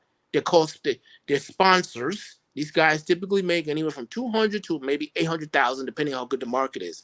Now, what they don't realize, they don't really understand real estate, which at the end of the day, especially when it comes to multifamily, is property management. Now we're going to find out who the real players are. And trust and believe, it's not a lot. It's not even 50 in the fucking country. Okay? So now we're starting to see these multifamilies that aren't performing. And here's what's even scarier, that because people don't know shit about real estate, that's happening. Some of these properties that are performing are still failing. Yeah. Yeah. That is scary. Not the shit that's not performing, not the non-performing, the shit that is performing. That's scary. Why are they failing? Because depending on the market, because the market is so out of whack. Out of whack, yeah. And if you're gonna get if there's gonna be any new projects, if there's gonna be any new projects, or if they're gonna sell, or if the loan, or if the property is not performing, now they have to do a reappraisal. But everything is so expensive now that a lot of people are, even professionals, appraisals, all sorts of stuff, they're kind of like, well, yes, this is what it is, but we don't know, because you're supposed to compare it to replacement costs. Listen, even though replacement costs are high, but even that is so way out of whack. Everything is way out of whack. Yeah. The labor to build is high. The material to build is high. Ridiculous. There are bubbles. There are bubbles everywhere. Basically. Exactly. Yeah. It is so fucked right now. So why are the materials so high? Because I mean, it should be. This is the United States. This isn't Japan. Everybody's taking their piece off of transportation, gas, all the kind of stuff. Everybody's taking their piece. Yeah. Remember, we still have high inflation, right? Now the government, now this is what a lot of people don't realize. The government, they're reporting the inflation rate. The rate at which inflation is ticking up or ticking down, but inflation itself is still high, period, across the board. And then we're talking supply and demand. So, and then now they're bringing all these, they're not immigrants, they're bringing a lot of migrants. They're bringing a lot of migrants in here as well. So they need to, demand is further going up. Yeah, they put more pressure. They never prepared to bring all these people over. So they're doing all the stuff all at once at the same time with no preparation. It's a perfect storm.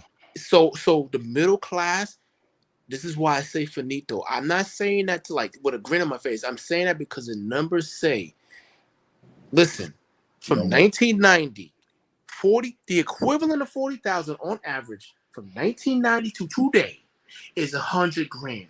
So guess what 100 grand is today on average? As I said 2 years ago, it is is 225 to $250,000 equivalent. Yeah. How many people, not households, how many individuals make that kind of money gross, let alone net? So now I believe that's less than 10% of the country. Less than 1%. I do. I make 600,000. Yeah. Well, not you individually, but as a collective of people, less than 10% of the country. Mookie's fully aware of because what's going on. He's an outlier. He's not average. No. Yeah, but see, the thing is that I'm practical, and then I'm looking at I want value. Yeah, I'm not going to buy something just because I can, because it doesn't make sense. Theo, you're just you're just like me. You got common sense, and you can do 1 + 1. Most people, especially when it comes to purchases, is emotional, especially a house and a car. So they look at, if I can make the payments, I can afford it. They will squeeze as much as possible. No. Just because you make the payments, don't mean your ass can afford it. Because now you're getting hit, because now you can't even save to invest, let alone have money for 6 to 2.5 years of emergency funds. So now guess what we've seen happen since 2021 with the typical saving percentage, where it finally reaches its high in this country. It's effectively below 2% now. It went damn near 90% negative. Federal Reserve, if you want to see it, St. Louis. Okay? Yeah. It is. People, middle class, it's fucking over. I'm sorry to tell you guys the truth. You cannot recover unless you're making Theo money. You're going to have to wait for a reset, as they say, before you do anything. Go ahead, James. I was going to say also, you got to factor in that most Americans are not going to give up their lifestyle. I think Exactly. it was someone had sent an email where Americans are still addicted to luxury items, even with being so stretched, right? It's a So luxury boom right now. yeah, The like Gucci's, this, Prada, But all the but designers. but but like, but but guess who is taking a step back? People who actually have money. That's what yeah, tells you how fucked the middle class is. Because they're like, hold up, we're gonna take a step back. We own the assets. We know shit's fucked. We're gonna cash in or and cash out, and we're just gonna let the shit go down to reset, Yeah. not by the government, but prices. And guess what? Then then we're gonna reinvest. This is why I tell people: do not do what average people just don't do what average people do. I mean, you can't. I mean, let's keep it real. Especially, I'm only gonna speak for. I know a lot of brothers in marriages and deep relationships, man. Their significant others, man. Them images is not cutting back. You can fight tooth and nail. Like, no, we can't do this. No, we. I mean, I got one of my partners, man. He got a chick who made 300,000, bro. She is living paycheck to paycheck. That's unfortunately that's normal, and this is why I say this, and it always freaks people out, especially black folks. If you cannot save 50%, you do not make enough money. It is that simple. Because napkin math, you do that for 17 to 20 Yeah. years, you have enough capital to retire Yeah. at a minimum. We're not talking about being rich. We're talking about being comfortable. Yeah. And Salty, can I ask you a question if you don't mind? Go ahead. I don't mind. Like, This is not my stream. like, it might be a stupid question. It's your stream now, sir. Well, like, no, like Salty's been cooking. That's why I shut the fuck up. Don't worry about it, man. Just ask your question, Andre. Okay, so it might be a stupid question to you because you know, when we were going over like the dumb money like stream when Yes. because he actually popped back up again last week. Like, Oh yeah, I Warren know. Kitty. Oh, I know. Yeah, Yeah, I know you know. That's why I said it might be a stupid question to you. Yeah, like he because like actually before I asked this question, because I went back on Reddit and now it's like you need an invite just to like look at his channel. I don't blame him because he's being watched. He's being watched. Well, yeah.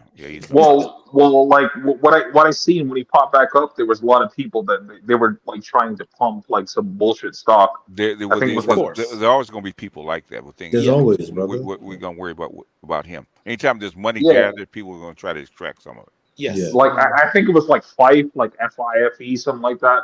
It was some stock they were trying to push on his channel, but like Yeah, basically the message like the thing we talk about him and not what other people are doing. Okay. Yeah. like basically on his channel, like if you try to click on it, like on Reddit, it's like there are tickers that are being pushed that are not endorsed by the Yeah, that's creator of this going channel. to happen. The thing, but what is he doing though? Exactly, because remember, he's not registered, Yes. and even if he were, then they can really, I mean, they can get him. They regardless. really getting your ass. Exactly. One at a time. And this is why when like you guys ask me about investments, this is why I always say, do your homework. Mm-hmm. What is your goal first and foremost? Then do your homework. And typically, I say I don't recommend it, especially stocks. Yeah. Well, Salty, like basically what I wanted to ask you, which I pretty much know your answer. So ask the question, man. We've been waiting 5 minutes. Well, like the question is like, why do you think that he popped back up? So I think it was just like to make a quick flip and just go back to what he was doing. No, he saw something. We don't know what he saw though. Exactly. He doesn't need a pop up to make a quick flip. He can do that. He can do it behind closed doors. Yeah. Andre, I'll give you a perfect example. One of my partners had a real estate deal, great flip, walked out with 300,000. Right? For some odd reason, he thought he can go from real estate to the stock market. He lost all that shit. He lost all that shit. Now we're not talking about that. We're talking about like I'm not sure if you know who we're talking about. Like this dude is like a millionaire. No, he knows who he is. I mean, I know who he is. I'm he's just using. he's in his area. Yeah. What was he trading? What was he trading? Was he trading options? Yes. Yes, Jesus he was trading Christ. This options is like how I. in GME, This is in how I know. GME GameStop. How did I know? Yes, Like Andre. he is the game. He's the official GameStop guy. That's who he is. Yeah, the dude from Brockton. I know Yeah, all about him. yeah. So Andre, I'm from Massachusetts. Exactly. Literally, I know exactly what you're talking about. All right. So let me make it quite clear. The gentleman, like this is one of my homeboys who did the same foolish nonsense. He said, this is literally what he told me. He said, well, you know, I went by the assumption that the stock market was going to crash. And Yeah. yeah. I'm sorry. And I chose the option route. I said, Big Nate, how much did you put up? He said, man, I bought like close to like 7,000 contracts. Oh my God, this dude is suicidal. What? Yes. Man, is he retarded? Like, what's wrong with this dude? He's retarded. No, I'm isn't dead he? serious. I am dead serious. This is Salchi, like that's what I brought up earlier. There was a dude that posted on Reddit. He posted his losses because like that's what they do on Reddit. I'm not sure why they do this, but he took a $300,000 loss like selling calls. But Roaring Kitty was like fuck him. Listen, if you want to got fucked in calls like that, it's like that's crazy. If you want to make selling money, calls.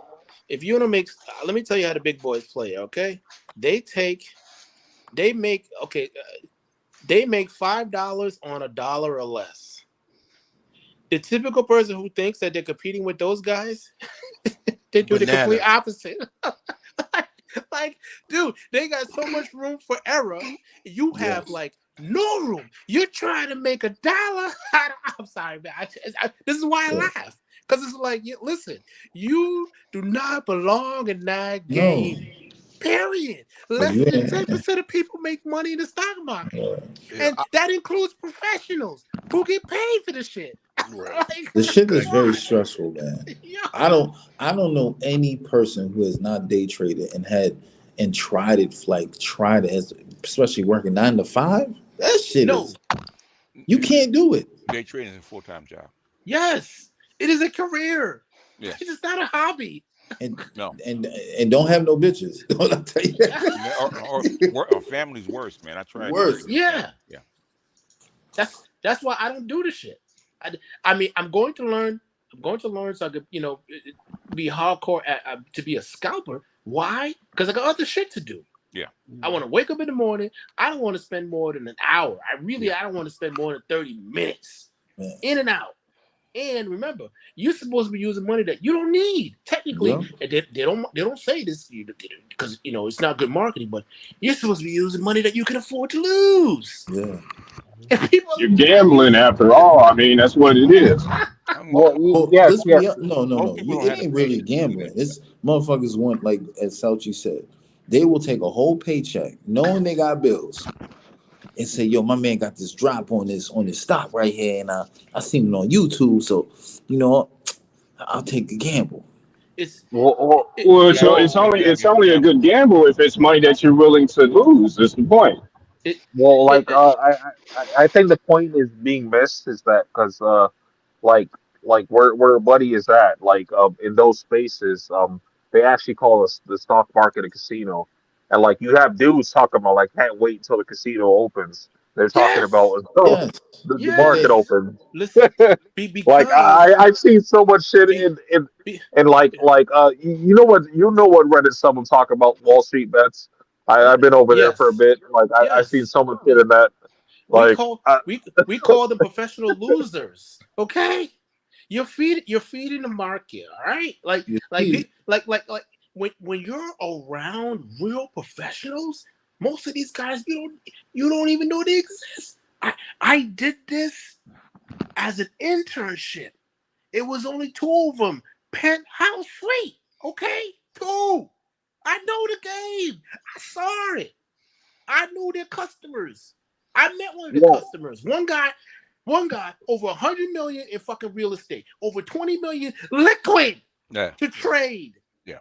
And you even got $2,000. Get the fuck out of here. You can't. Yeah, play. my apologies, Salty. I'm not trying to act like I No, know not anything, you, but not you. But I'm saying like the typical person. Like, I'm just saying, like, I'm not trying to act like I know anything like you know. It's just, I'm actually asking you for fucking advice.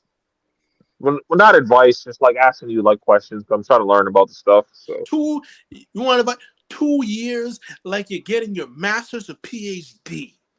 That's the effort it's going to take for you to learn how to really play. Yeah. That's what I tell everybody. If you don't, good luck. Yeah. Because it's a zero-sum game. It's accounting. At the end of the day, the accounts got to balance. Somebody's winning, somebody's losing. Yeah, minimum 6 months to study about at least 4 or 5 hours a day before $1. I tell everybody that. Yeah. Andre, I would suggest a book for you. It's called More Money Than God. And that book will tell you how much hedge funds, they'll put up, let's say, 100 million and lose that in 3 seconds. Go and belly up. Like, yeah, you could potentially do that. If you go heavy without stops, yeah, you will. Yeah, right. Like, but that's the type of psychology. Like, most people can't even swallow losing $100. Yeah. Well, that's the thing. That's the difference between like options and like stocks. No, like options, you'll lose.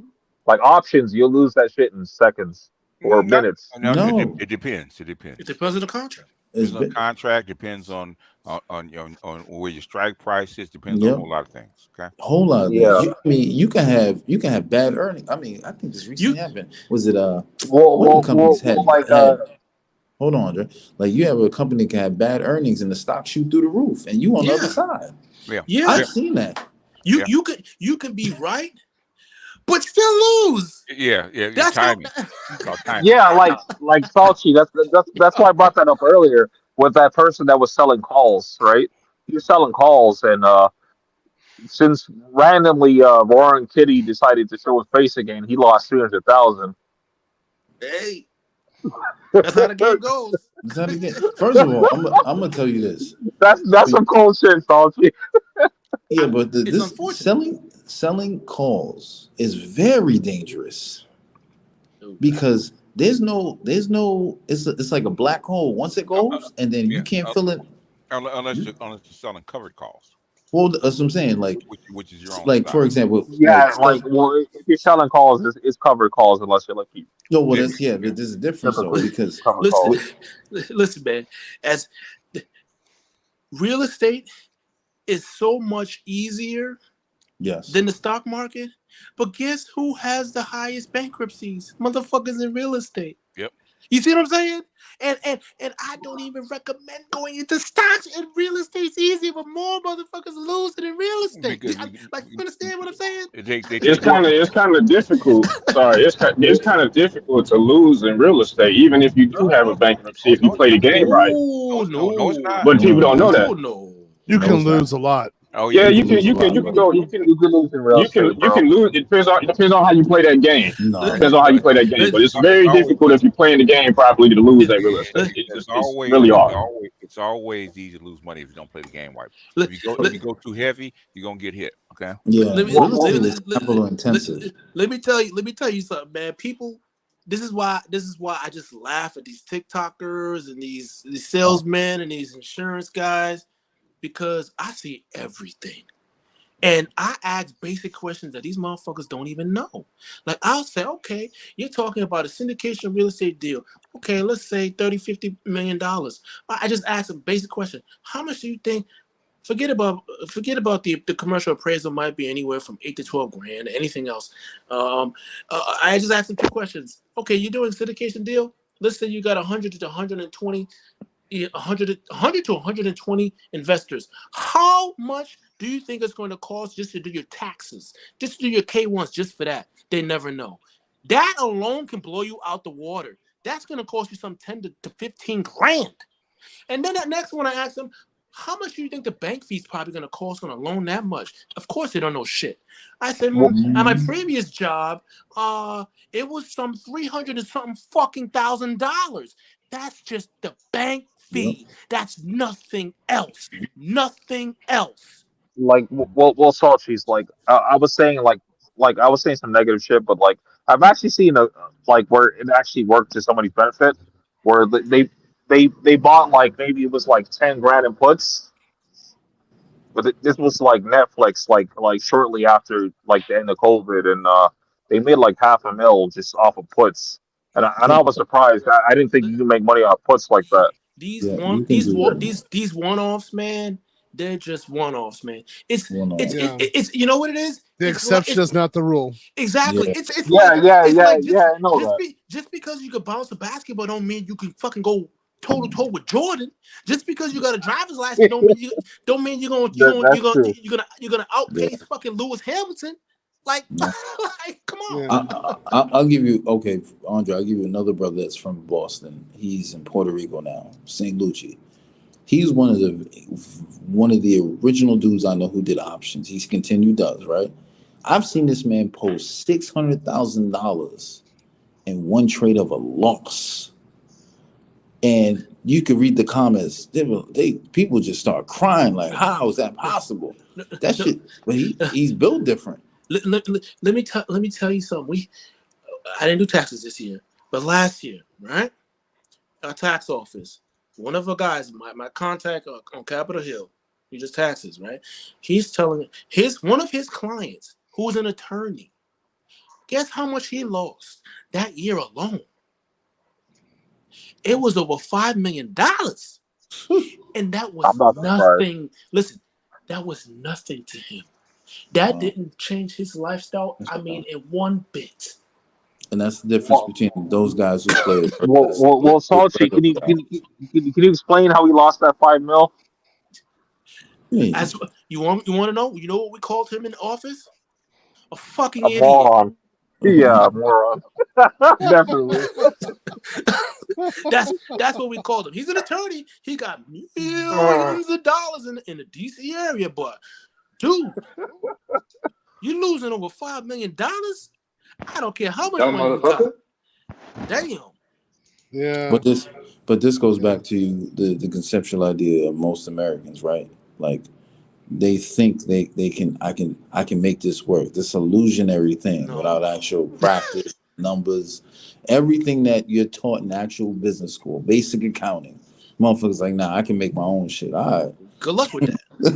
Yeah. Dudes don't even know what if you lose 20%.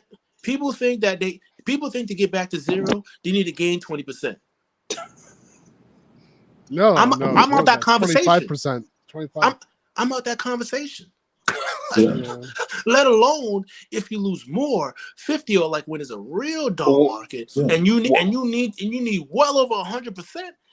This is why I don't like talking about these type of things. And then you're not even talking about the taxes implication. Most motherfuckers. We can't talk taxes because I do taxes and people try to tell me what the fuck is going on. This is why I just keep to myself these days. Because they think motherfuckers really think they know. And I'm like, I've seen NBA players. I've seen their finances come through. I've just seen shit, man. I've seen more than enough to see what's consistent, man. I've seen guys that got over 100 million liquid. I seen a guy in San Francisco, the dude renovating them. He paid 20 million cash, renovating over 5 cash. He's like, I don't need this loan. Why do I need to put fucking insurance? We think about this. The dude already spent over 20 million. Why do I need to put insurance? Because you're getting a loan to do this. Oh, well, then I don't need this loan. Yeah. That's what I'm used to dealing with. So when common people try to tell me shit, this is why I lose it. They don't know what the fuck they're talking about. And this goes back to what, Theo, like you're an outlier, but there's very few professions that allow, especially in America, especially if you're not in one of those high cost states, to at least be competitive to a degree. And you talking about, you need 100K in Tampa. I'm heard Tennessee. Tampa. I mean, 100K in what? Yeah. I mean, so hold on. Let me make a comment on this. So you did allude to what I'm actually deciding in the end, which is unfortunately, like this is hard for me, but I'm going to have to leave the metropolitan areas in the United States, and I'm going to go to the countryside. And it makes sense. There's I'm just being practical. So I'm probably gonna, I know a place where I can get 3,000 square feet for about $250,000 or about 215,000, and it's built correctly. It's a solid house. Just that it's a boring house. I would rather have a really cool modern house. In the area where I'm going to be going, it's going to be downstate Illinois. I would rather, like, I've been trying to get private contractors together and try to I get good designs and get a modern house actually built. Mm-hmm. And there's so much red tape in the area, Yes. it's almost impossible to do. Yes. Yep. And I look at this. There's a as reason for that. Yeah. It's just absolutely stupid. So I can get a cool house and pay 3 times what I would accept to pay for a house. Mhm. Or I can go to the place that's boring and have a boring house, but it's at an acceptable price. So what I'm actually hold on. Let him finish. Let me go. apologies. I'm gonna go to the boring place, have them build the house, put everything there, and then I'm gonna spend. I got a job in Japan again. I'm gonna spend about 10 months a year in Tokyo, and that'll be the way that I'll deal with it. You live Can in I life, ask you my a friend. question, Theo? Sure, go ahead. Can I ask? I have the question I have, and this may be a little bit too personal, but it's just it's kind of important because it may shift the way that you want to do this, in my opinion. Because I know some people that have done it this way. Are you doing this in your name, or are you doing this potentially through a different entity? I use blind trust. Gotcha. Okay, so that they're different. That could work differently than the way that I might have seen it done by other people. So I'm still practical about the issue. There's only so much I'm going to pay per square foot because the United States is huge. Yes. Why would I be paying more for square? I always ask, what's the next? You gonna charge me for water? Well, They're doing it. I'm in the next state over from Illinois. I'm in Indiana, and they have a lot of less red tape. Yeah. So, I just don't want to be in Indiana. I prefer to be in Illinois. But it is tempting to go to Indiana. Yeah. Because it's less red tape. I can build with a modern house. Because I don't want to be in Indiana. I want to be in Illinois. Yeah. Well, Mike, that's a great point that Theo made because it's definitely preferable to live outside of a major city. Yeah. Which we saw that occur during 2020, but that was right. a tip that we saw that especially with, obviously higher end people were doing that, but this is why I always look at the middle class. Now, if you're seeing a lot of middle class people doing that, to me, I'm gonna pay exactly. Because guess what's happening right now? Motherfuckers are moving right back. Yeah. Guess what happened to the prices? But guess what happened to the prices moving back? That's what I'm saying. Theo he's different. All right? Yeah. Theo can technically pretty much live almost anywhere he wants because he could do remote. He's well in demand. Like he's just different. So I know Theo exists, but I don't kind of count him because he's not the typical person. Yeah, but I know other guys in tech who are doing the same kind of thing. Yes. They're doing Iowa, Nebraska, the Dakotas. Yes. Yeah, Montana, Carolinas. And I know many people, they're trying to, live like near streams, near water, to have water rights. Yeah. That's been going on for the past couple of years. But again, like, you guys aren't normal. You see what I'm saying? Like, I'm not trying to but you guys just aren't. I'm looking at the situation and I'm just like, a lot of this is emotionally based. You're spending it based upon emotions. Like you talked about that. And I'm just more practical. I'm like, look, if I do emotion, I'm going to go to Sao Paulo, Bogota, Bali, Tokyo, something like that. I'm out. Honestly, the country.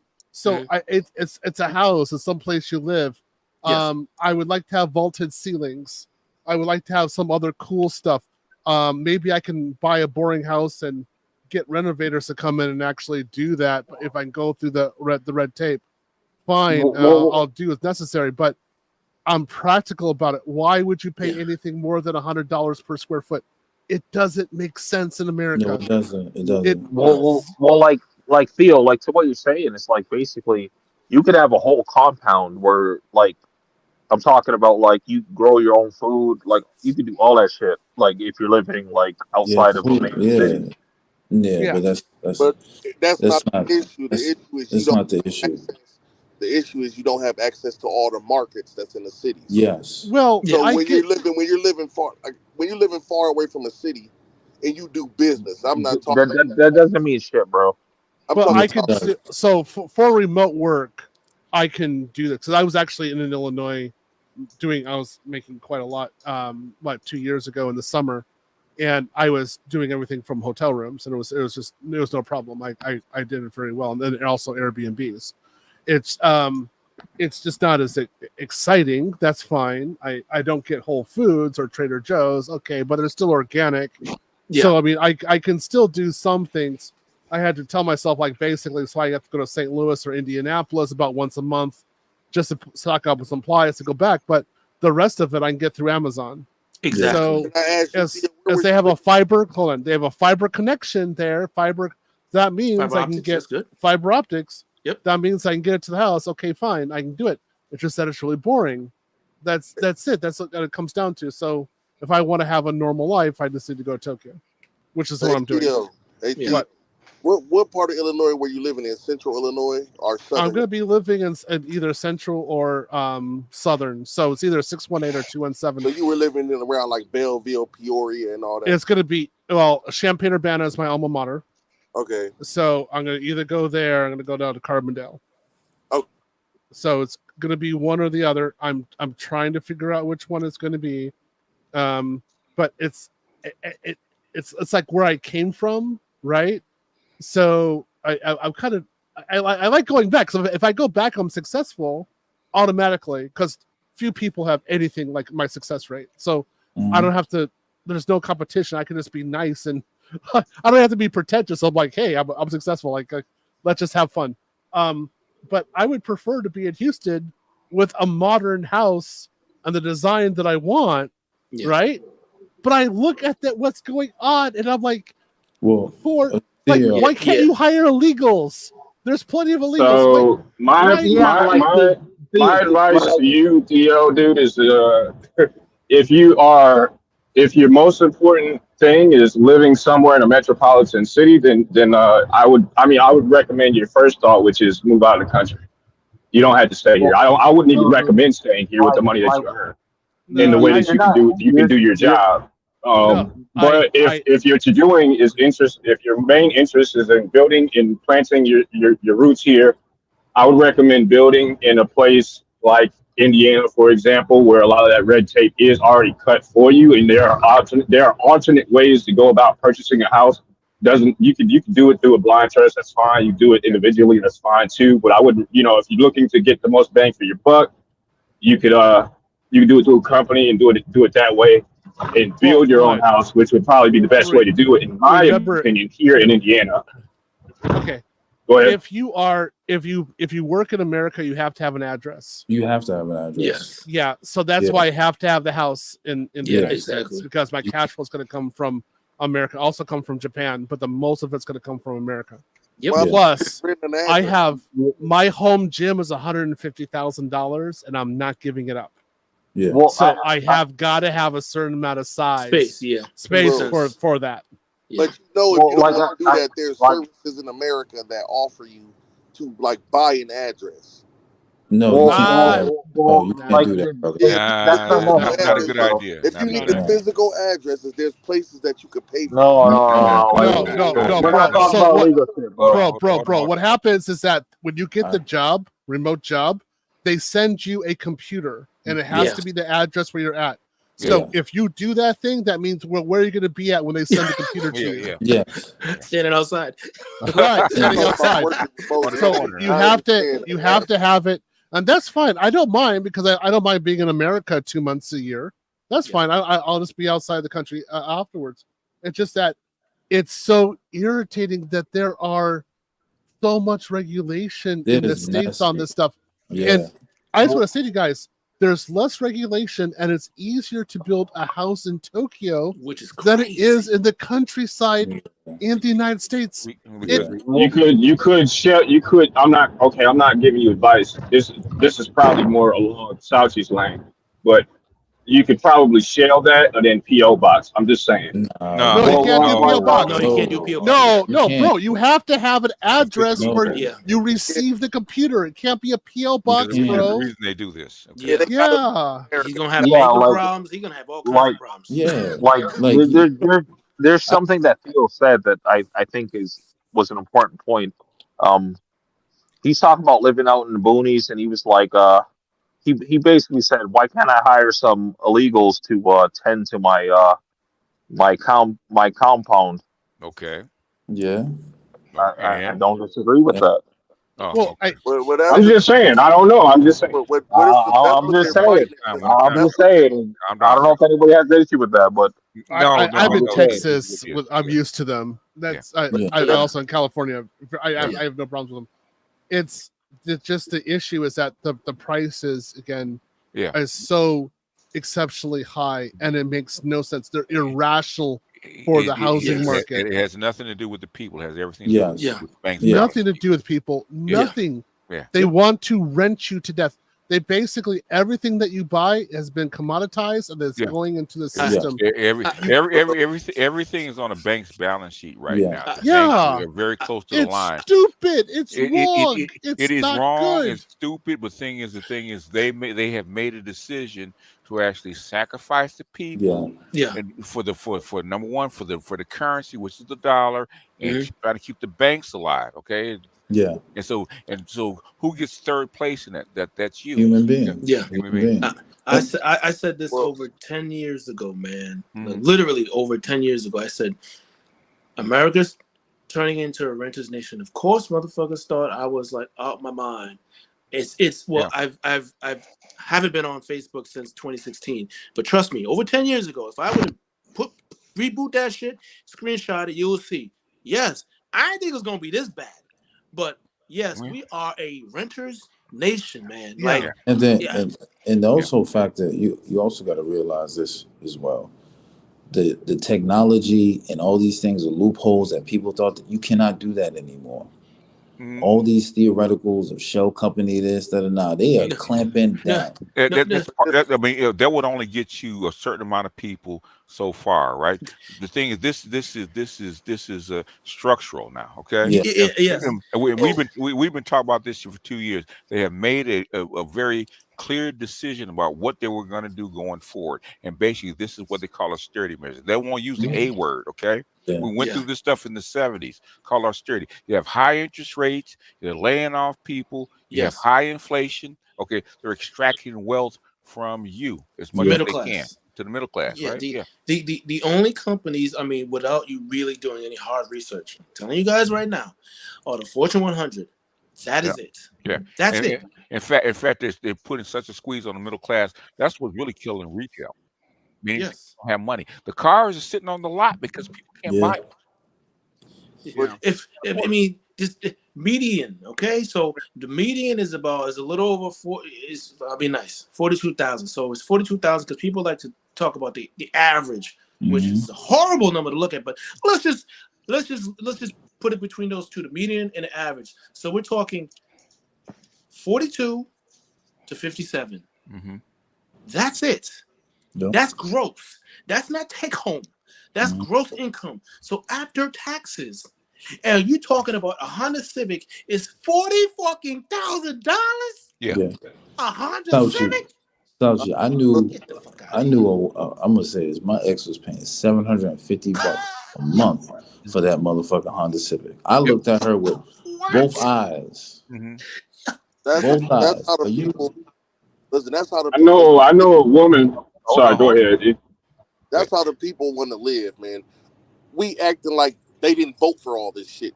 Like they voted for all this stuff. They didn't vote. No, they didn't vote for this, man. They didn't vote for this, brother. But they didn't vote for the laws that's in place right now. No, they didn't vote for this. So some of the stuff, the law. So how did it happen? Huh? How did it happen then? I thought they voted for him. It's basically not reading the fine print. Basically, okay, the guy coming in decided he needed money to do certain international. I'm gonna say what it is, right? Okay, that is that economy, right? Okay, that's gonna put your money under stress. Okay, your Yep. dollar under stress, right? Okay, so to relieve that stress, what do you have to do? You have to go from zero interest rates to what? 5, 6, 7%, right? Yep. Okay, that puts your banks at risk. Yes. BJ, would you say this is hold on. So basically, guess what? All those commercial real estate buildings, your mortgages is all on what the bank's balance sheet? balance sheet, right? The closer they are to this red line, the closer they are to tipping over and getting taken over, right? But at some point, okay, do we save the banks? Do we save the dollar? Or do we save you? Guess what they've decided? They have to stay. And again, Everything but Main Street. The people Yeah, that decide, everything but you. hold on, because didn't the people that decide system that has to keep didn't it people together. vote them One in? time, huh? I'm just trying to understand. Didn't the people that decide this get voted in? Okay. Basically, okay. Who do you pick, man? Let's keep it a buck, okay? Who do you pick? The motherfucker that allowed COVID in and killed like 3 or 4 million people? Is that really what we talking about? Why you think you got voted out? Got to pick something. Why you think you got voted out? And then they voted this in. So this is what they did. They voted this in. But thing is, he did not announce that this is what he was going to do. Yeah, this was not a part of the plan. Did he? Publicly. Okay. Did he? Was this any of this part of his campaign speeches? No. I'm asking. No. Gee, I'm asking. Was it? We're gonna absolve you. No. Hold on. No. Gee, was it part of his campaign speech? I never listened to a speech in my life. I don't know. And I will tell The you answer is no, G. The answer is no, G. They voted for So it, thing, if he doesn't state it as a campaign speech, how do you know? I don't know. I don't vote, so I don't know nothing. So in other words, if he had said this is what he's going to do with your interest rates, with your inflation rates, and with your money and all this other kind of stuff, would you have voted for him? I didn't vote. I'm not asking what you did. I'm asking you, would you have voted for him? No, you wouldn't have, right? I wouldn't have voted for him in general, but I'm just saying I thought Trump was better. Like I liked it with Trump. I made more money. You can't. In all good conscience, okay?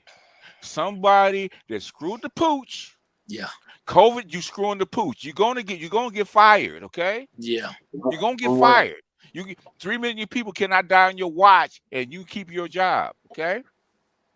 And those are our two options right now. And those are your two options. And now, guess what? Guess what Trump is saying? It was better under me. And then guess what everybody said? You're probably right. Okay. Yes. But they know that's not the question. Well, like for G, it's like you say you don't vote, so like how can you comment? Hey, on the BG, hold on. Let Andre finish and then Charles. Yeah, like it was just quick. It was just like, G, you said you don't vote, so like how can you comment on the voting process? I said they voted these people in. Like these people didn't just get in charge. These people didn't get in charge in no way. When you voted for Trump, did you vote in COVID when you voted for Trump? I didn't vote for nobody. That's what. No, I'm asking. You see, okay, say you had voted for Trump. Was that part of COVID? Was COVID part of the package? No, COVID just happened. It just happened, right? Okay. So in other words, how do you know what the guy's going to do till he gets in office? Well, like, and to like what you I said, don't know. I don't know. Everybody knew what they were doing before. Now everybody didn't know. Like one minute they know, then they don't know. Nobody knew. Okay, I'm gonna tell you that nobody. I mean, basically, this stuff is going on. Fauci's very savvy. He's in D.C., man. Fauci had no clue that this kind of effort was gonna go on. It was a black. Hold on, Andre. It was a black swan, man. That COVID. If it wasn't for that, trust me. Would have been. Yeah. Everybody again. The closest I am to Congress is my guy who works for Capitol Hill. Like I said, he reports to Congress. He reports directly to Congress. It's him, his boss, Congress. Okay? Even he said it. If it wasn't for COVID, Trump would have gotten re-elected. Yeah. I knew that. He said it. Like Trump fucked around and like he fucked around That's and the only. listened. That's the only reason why he lost. Like Real he quick, Andre, fucked because around and Charles listened is to. actually next. Okay, real quick, Andre. Well, my apologies. So, like, yeah, he fucked around and he listened to Fauci or what, like however the fuck you pronounce the name, but Fauci. like, yeah, like, and to what G was saying, it's like you're saying you don't vote, but you're commenting on the election process. He's making a comment, but that's okay. Yeah. Charles, I'm go ahead, saying the Charles. people voted the leadership. Hold on. Go ahead, Charles. Number one, through the fire. Yep, through the fire. Through the fire. Oh man. See, there's volunteer and there's voluntold. What a lot of people are experiencing is what I've experienced for the last 25 years, the voluntold part. And there's a lot of fuck ups in the government y'all don't even get privy to know. Oh yeah. Like there's shit that I'm like, I guess because I'm likable, a lot of my higher ups in the military and in the police department sit my black ass down and tell me, "Here, Charles, read this. What you think about it?" I said, "You're gonna get people killed." I've read manuscripts of shit, the crime plans that's gonna get people killed, and they know that because this is what you wanted. Yeah. This is what I'm gonna tell you, man. A lot of times in America, we have the illusion of a lot of choice. And then when we do get the chance to choose something, guess what we do? We fuck it up royally. And it's so funny about the human thought process, especially when it's under duress. You think that it's the American one, not just human. It's the American in particular. It is very weird. Well, it's the human one because we know a certain mustache man from the year 1939 to 1945. We ain't gonna talk about the Japan in the 40s. Okay, we're not going to talk about different place. Yeah. We're not going to talk about Japan. We're not going to talk about Italy under a certain guy. Yeah. Had a whole lot of god emperors run around this motherfucker, bro. So we that's the reason why I said the human mind under, and God forbid, some motherfuckers actually like that shit. Believe it or not, some motherfuckers would have done it for free, and that's how the human experience is. And when I've seen this shit for how long, it just people tell me, oh man, crime's bad to you. Unless you're yeah, and I tell people, I said, look, is it bad over here? Well, if you see me running, you should too. Because I'm when you get to the point of being desensitized, like Salji looks at fucking Salji probably looks at campaigns to say, well, I look at crime plans. That's some bullshit. I just want to throw this out here, man, because it's something that G talked about a little bit earlier about who voted for who and whatnot. The general populace, man. I'm just gonna throw this out here, and this is just my opinion. I mean, it's something that I think me and BGS were some of the other people, maybe even on this panel, probably talked about post election of not Trump, but what's his name? Biden. Biden, yeah. Was that regardless of who gets elected in this particular election, like you're damned if you do and you're damned if you don't, because of the economic situation in general. Like, I mean, we were talking about the stagflation long before it even came. Yeah. Because that was the only rational outcome based on the policy that had already been set, in my opinion. Now, that's what we talked about back then, and I don't think anything has really changed since then. It's just gotten worse.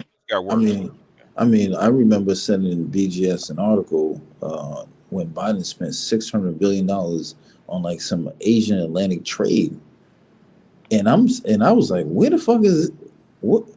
This was early on. This is stuff I didn't hear him on the campaign talking about that. Go RFK. You know what? You know what? Hold on. I got it. I got to drop down. I do have to go to sleep. My last comment is that I am so disappointed in the candidates for this election. I will vote. I need to show myself that I'm going to vote. Too many people died for my right to vote, so I will be there. But I'm going to write in Chewbacca's name. Oh, I thought you were going to write in Kanye West like I did. I'm going to write in Chewbacca. You know what? I think Chewbacca would make a better president than these people. Chewbacca, that's crazy. So But I'm just telling you. But his VP is that crazy ass Han Solo though. You might not want to do that. I don't care who the VP. There's plenty. Okay. Anyway, appreciate you, Mookie. See you later, guys. Yeah, Mookie. What? Mookie. One thing I gotta tell you is Chewbacca says. Thanks for his your endorsement of him. Yeah, he does say that. Appreciate you, Mookie. Yeah, All right, have a guys. good night. Yeah. You know, I can see Han Have a good Solo. night, man. You're a great candidate. I know. But yeah, it wasn't as though nobody didn't, point this out. We pointed this out when the fucking mainstream media was talking about, VK, what was it, V-shaped recovery or some crazy shit like that. Where it's complete clown world. We were talking about like you're retarded. You're gonna have stagflation. This is what you're lining up, the world to go through right now. Like, what are you talking about? Well, the reason why they're saying that is because they're basing it off of the stock market. Mm-hmm. That's and this is what people don't realize. There's the real world, Main Street, and then there's Main Street, and then there's Wall Street. Yeah. Don't. So I mean, do not peek behind the curtain, okay? Yeah. So, nothing to see here. Nothing to see here, folks. Yeah. So the common person here is, before now they're like, wait a minute, I got no money at all, but the stock market is booming. Wait a minute, something's not right. Prior to that happening, people are like, but wait a minute, why am I hearing so and so complaining? But the markets are good. There are jobs. There are this. I mean, I really don't want to bring them up, but remember, I think time is flying now at this point. Maybe a year and a half ago, 2 years ago. Yeah. Somebody was saying that you and I were wrong about the market and the visas. And, we're like, huh? Yeah. I threw in a couple articles and a couple numbers. Like, what are you talking about, Brown? Like, what's going on here? Yeah. Silence. Just like my cousin. Hey, everything's good. Hey, Salji, was I spot on? If you looking at those reports and you like, this some bullshit. The thing is, when you look at the underlying financials and structure, and you see what they have to do, and when they don't do it in a proper manner, there's some bullshit. This is not going to work out well for you guys. Okay. I'm just at a place in my life now where I just gotta laugh to myself. That's all you can do. That's all I can do, because if I say anything, then I'm the quote unquote negative person. No, I'm not negative. These are the numbers. No, you're not that negative, man. I'm actually way more negative than you. I actually said, and I don't know if I said it on your stream, BGS. I said, fuck it, just go ahead and hit the red button, man. Let's just nuke it and see how things go. Like, let's just go ahead and go there. Like, either rack it up, run up the balance, run up the debt sheet. Let's just do it that way and let it blow up, or let it collapse. You know what I mean? Let's purge. Let's go straight there. You know what, BGS, Salji? I got to tell you politically. I got to say this. Magneto was right. So I just got another question then. So it always is like weird to me. It's like, okay, if all of this stuff decisions got made to do these things, to move the jobs, to do all of this stuff, right? Mm-hmm. What are they complaining about? Who's they? Like everybody. It's like people are saying all this stuff, and I'm always confused. Maybe it's because I was born on the bottom of the totem pole. So I don't know. We have 330 million people, right? Yeah. Who you got to identify who is they? Okay. Yeah, that's what I'm trying to figure out, because I'm doing great. Like I don't worry about money or none of that. And I was born on the bottom of the totem pole. So if I'm on the bottom of the totem pole, what eventually, if just like Just like where termites are eating the bottom floor. Okay, eventually it's gonna get you. Yeah, right. Yeah, you think you're doing great until the fucking structure, until the bottom of the floor collapses. But that's the thing. If Fauci telling me that the average income is $40,000, I'm looking at it like,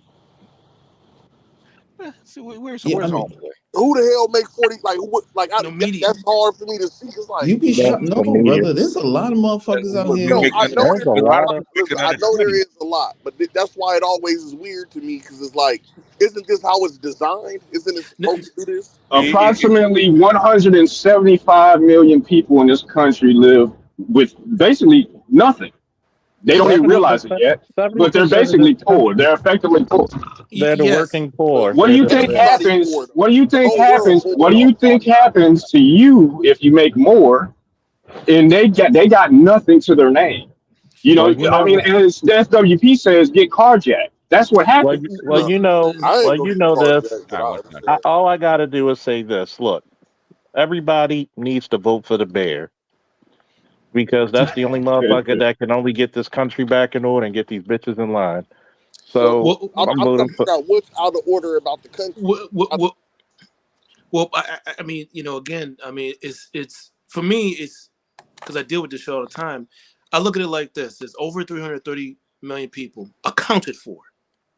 Yeah, accounted for. That's it. That's a key word. And earners, guess how many of those people are earners? Reported IRS, not all kinds of studies and all this other people want to fuck around with the numbers. Strictly going through the IRS, we talking only some, and it's less, but I'm estimating up 120 million.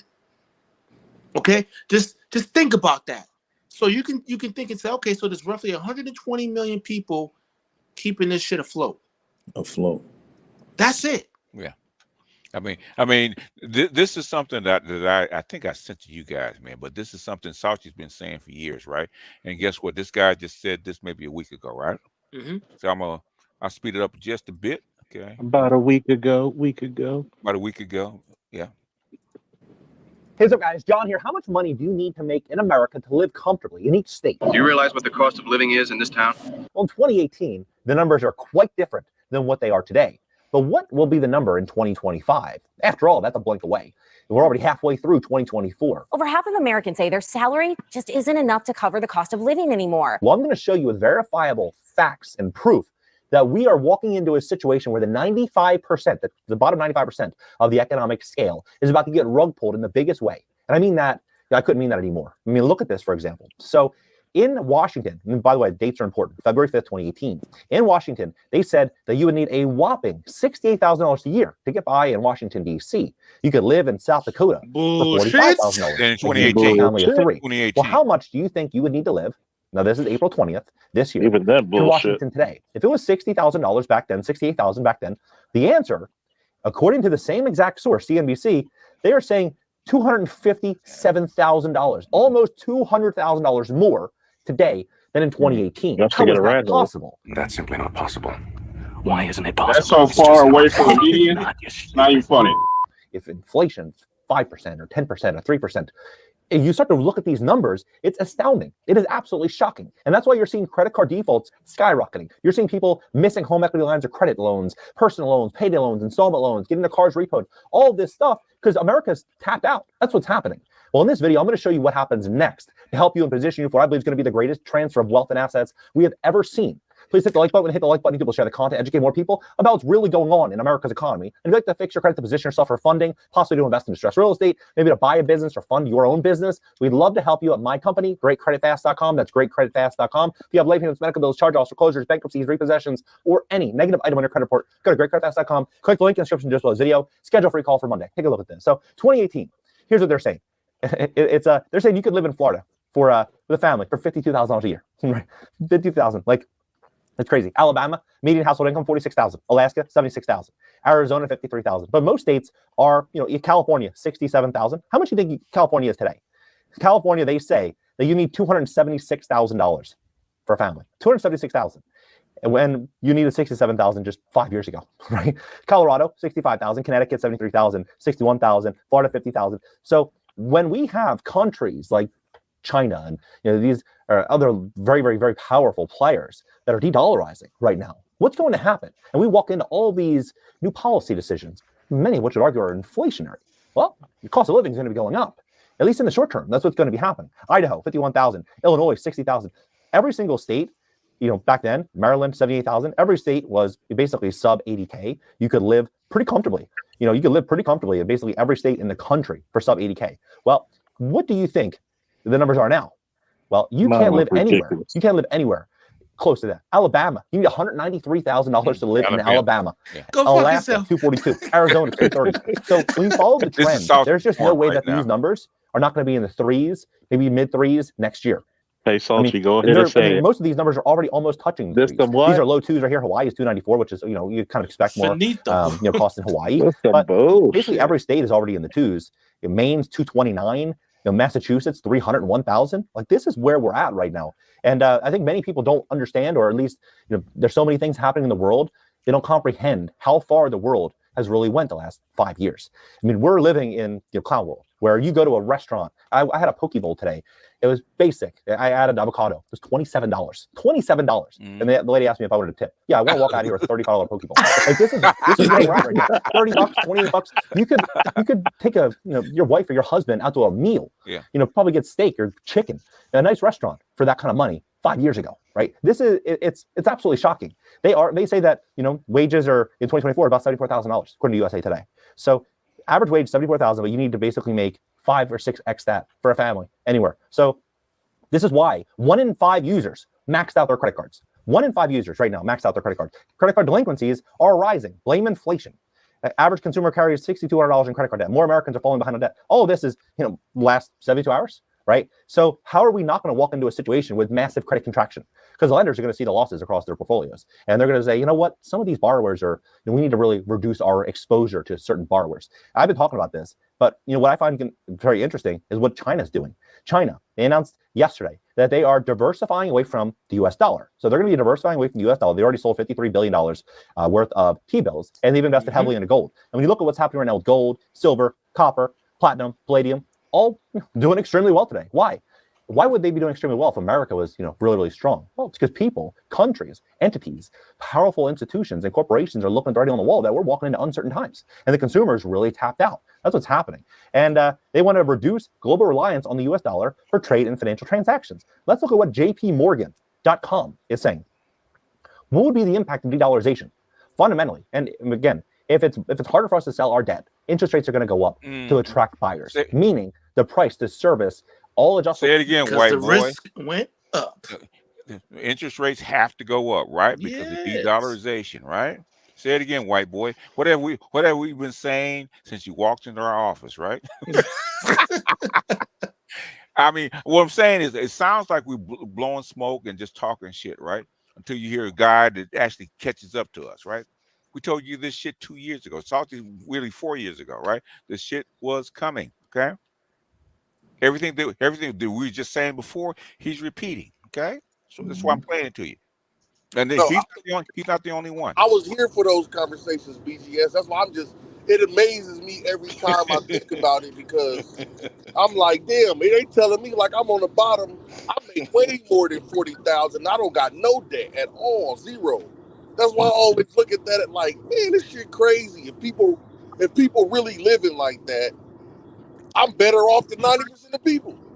Well, but you also got to factor too, T, man. It ain't gonna stop. No, like this thing. Listen, I'm not. So when I said this, one time, let people finish. Finish James and finish G, and then we'll get in PK. Yeah, I was gonna say, man, like we have assessed that this is just the early stage. This is the first inning. I don't even want to know I don't even want to know what's gonna be like in the 5th inning. And we don't even know what's going on in the 2nd. Yeah, because there's so many outliers that are uncontrollable at this point that it's like a, what do you call it, a stove cooker with stove, you know what I'm talking about. Yeah, like I'm just sitting here like I just saw California talking about raising the gas tax another 50%. I'm like, nigga, these niggas, you don't get no more money. It's gonna be a homeless encampment near you. That's what it's gonna be. Oh, Go ahead. Oh, G, and go ahead, PK, jump in. no, I see the homelessness, right? But I Uh-huh. always have seen the homelessness. I've always lived close to it. So that's why it's weird to me. I've always been close to that dynamic in the world. That's where I was born at, in that dynamic. Mm-hmm. So now I think about this. Somebody used to always tell me that everybody living on borrowed money. And I used to be like, "What? How could you live off of?" Because motherfucker went to The whole world lives off of borrowed money. What are you talking The about? whole world is, brother. And that's why it's so hard for me to fathom, because I've never been able to live off of borrowed nothing. Well, when you Everything I've ever make it gotten, from I've had to pay Hold on. cash for. Yeah. So it sounds like people did this shit to themselves, right? Not exactly. No, it's more complicated than that. So when I go ahead, go ahead, BGS. You got. Go ahead, PK, jump in. Well, I was just gonna say, I mentioned this a while ago about the world being flat, and one of the things I meant by that is the fact that as we experience some of these troubled financial waves in the general markets, right, and on Main Street, what we're going to end up encountering is an extreme contraction in a divide or gap, a widening of the gap in between rich and poor. And the people that may think that they're rich today may actually find out in the very near future that they're not as rich as they thought they were. Too late. They're not as well off as they thought they were. We already. And it's going to continue. It's going to continue to go for higher and higher tax brackets, or excuse me, income levels, because they don't necessarily shift tax brackets, but you get the point. There's only so much they can extract in an ultra liberal country like this without it blowing up in their face, and they know it. Well, that's the test. That's the test right now, and that's a part of the squeezing. And as we raise interest rates, what we're going to see is a larger and larger divide and a larger gap. That chasm will continue to grow. You already have stores, man, that can barely open because people are just constantly walking in and taking shit and walking out. Yeah. But if it gets worse, what you you actually think they're actually going to stop or get worse? We're already at that. We're already at that precipice, because it basically is if you're not a top 5% income earner, you're what they call everybody else, the remainder. That's where we are right now. But again, most people don't realize. Let me just tell you how bad it is right now. You know how they have pay later? Yeah. Yeah, they got pay later for rent now. They do.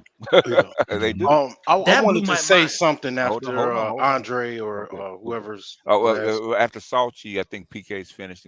Were you finished, PK, or you got more? Nah, I'll pause right there. That's all right. I got more, but I can hold it. Okay. Go ahead and finish Salchi, and then we'll get Broke Genius in. Yeah, PK's absolutely right. The scary thing is that we're already there. The thing is, I just pay attention to the numbers and see where things are trending. But I want to see how they're gonna package this shit, because I know that's what they're going to do. How they're gonna do it, I don't fucking know. I don't know who the fuck's gonna buy the shit, because literally it's shit. but I know that's what's going to happen, because we saw that with TARP and other shit. Yeah. I mean, we already saw Freddie Mac has already put out, for people who can tap into their home equity line, which is asinine because the prices of homes are so far out of whack. So you're already trying to tap into equity that's way above the real value. Remember, Man, I know somebody, just as a personal story, that just took out a $95,000 home equity loan to pay off debt. Yeah. I was dumbfounded. Because they have to. That's what the whole. Remember, I was telling you about the Freddie Mac thing that they're trying to do with HELOCs. Okay, there's a reason for that. They do not want all these homes to fail all at once. Okay. I don't know. Yeah. They do. You don't, man. That 2008. This will. If that happens, it's really So what would you do, James? Tell me. Shit, man, nigga. I'll sell that package just like the boys on what was it that movie you gave us. In other words, this is a shortstop. What would you do, sir? Push it to the limit. I'm not like you guys are. They're doing this out of desperation because it's that bad. Okay, they're not doing it because they're trying to hurt you. They're trying to, they have to keep these people in their homes. That's why they're doing it. Push it to the limits. Just what's that movie you did review? Was it Margin Call? Margin Call. We did Big Short. We did The one with what was the one with the board? The one with the boardroom when they all sat in that boardroom. Yeah, that was Margin Call. Yeah, it was. Like I ain't gonna lie, y'all validating me right now, man, because I'm doing the best I ever did in my life. So save your money. I don't know. That's always amazing to me because I just be like, man, my whole life they done told me I haven't been this or that, but I'm like, I make double 40, and like I don't know that shit is amazing. Stay, keep swimming, man. Stay ahead of the wave. Yeah. That's all you can do. And that's the thing, like, and my thing is, where do they get all this debt from? Like, what the fuck was they getting? Yeah. So like basically what I was gonna say is to piggy off of what G was saying is that's kind of my experience because I kind of never really had the qualifying credit to really get substantial amounts of credit. So I really never got a mortgage. I never really could qualify for a mortgage. So I had to be unconventional, do things unconventionally to get real estate. So like I got my house through a seller financing agreement, and basically I was supposed to get in the last auction, but I missed it. But I'll try it next year. But I don't really use credit because I don't qualify. I'm still rebuilding. So it's like, but most of Americans, they use credit to actually even take care of their lifestyle. Yeah. Listen, bro. But remember, they I have made 75. Hold on, G.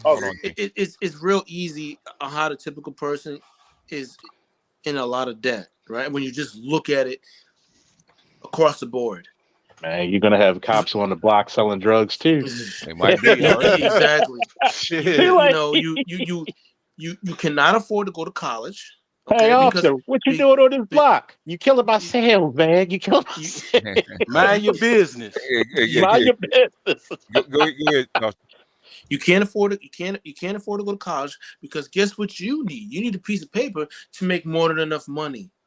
Not necessarily to prove that you're actually smart or competent. No, but because so many people have a piece of paper for them to justify paying you X amount of dollars, you need a piece of paper, even if it's fucking basket weaving.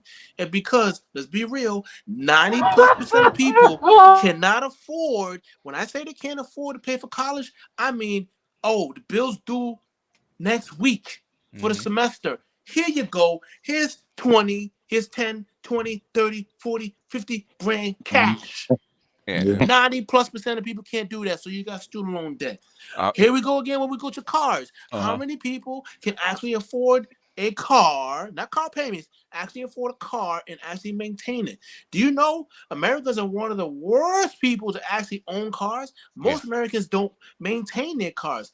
Every car I've had, every time I've taken to somebody, they're just amazed at how immaculate the car is. I'm like, because I take care of my car. They're like, most Americans, and I did the background check. Yeah, most Americans can't afford a car, and nor can they afford to properly maintain a car.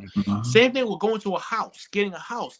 Most people can't even put 20% down. This is why your ass got to pay mortgage insurance. The average is 8 to 12%. That's typically what people put down on a house. That's why they have home debt. We haven't even gone to credit card. Credit card, whole different ballgame. Just those three major things that you actually need. I mean, you're already in debt. So just look at Florida. Jesus. Look at Florida. Motherfuckers left New York, shocked to Florida. Now people can't even afford the HO fee, the HOA fees, and the insurance. I was about to say, well, the insurance part, fine, I get that. You really can't, calculate that kind of thing happening. But again, people don't fucking know how to read financial statements. They don't know how to do it. No. Before you get a house or especially a condo, you're supposed to ask. But again, they're going with these realtors who they're salespeople. They're not going to tell you what you need to do. Yeah, I need to see the HOA financials. Yeah, you can say that. You can by law you can get that because one, you need to see that they're actually doing what they're maintaining the area properly. Because here's what most people don't know: most of these HOAs, these motherfuckers don't know what the fuck they're doing. And then all of a sudden, the next year or 2 or 3 years later, after you get a house, you get a whole reassessment. Oh my God, we're behind on the maintenance for this common area and the roof, and now everybody's shit gotta go up $2,000, $3,000, $4,000, $5,000 this year. You got motherfuckers losing their house over taxes. And what's that mean for a person's property taxes, right? Yeah. That's a whole nother ball game. I mean, so many, because everybody's out of money, right? The states, the county, insurance company, everybody's trying to extract the same dollar out of the same person. Why do you think the pension? Why do you think the pension's going up for people? Like 20 years, shit, 25, maybe. Like, God damn, man, you can't even retire. Like, But, you know, I could tell you where I'm at. They And that goes to something I wanted to speak about when you get done. We're gonna go about 15 more minutes, and we're gonna bounce. They just rose retirement age up to 35 years.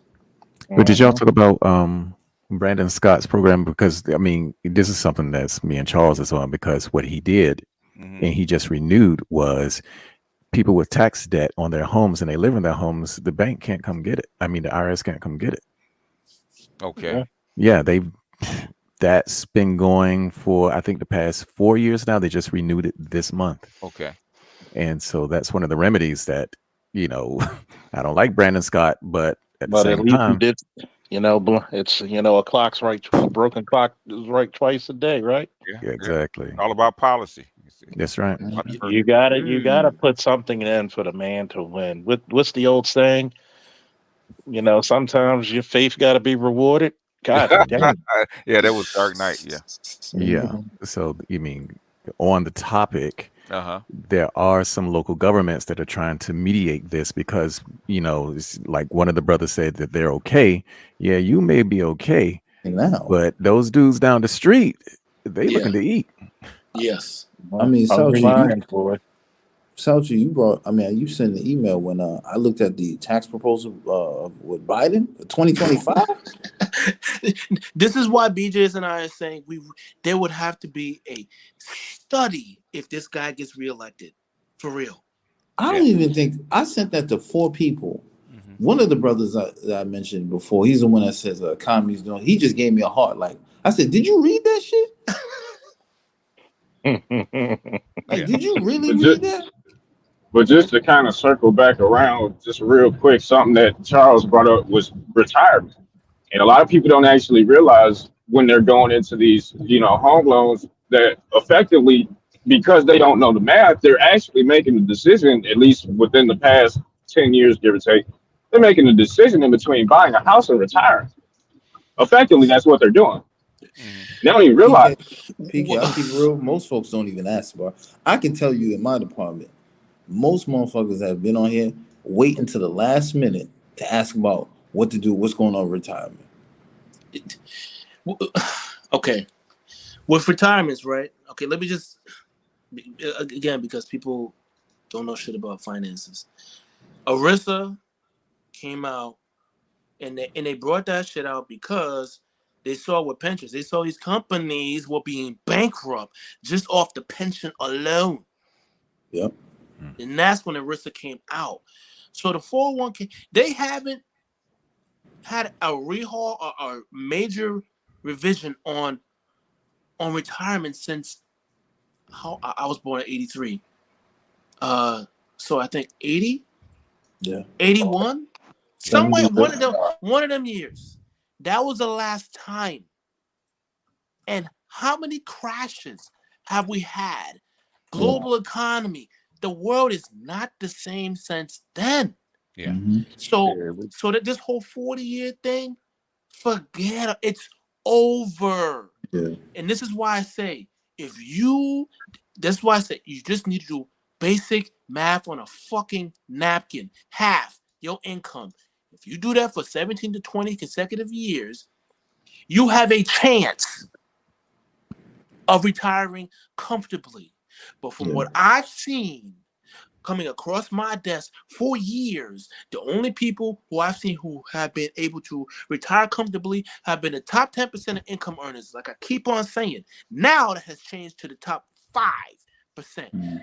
But here we go, as I continuously have stated, 1968, the average college grad's earnings have been on decline since 1968. What happened in 1971? Gold standard over. What happened in 1980? Every year since then, college tuition has outpaced the typical income earner's wage increase. Every year, nominal. Fuck looking at real. And since 1980, how many crashes have we had? We had a crash in 86, 87. Yeah, that's right. What did they do with the taxes then? Oh, high income earners couldn't have the same benefits as business owners.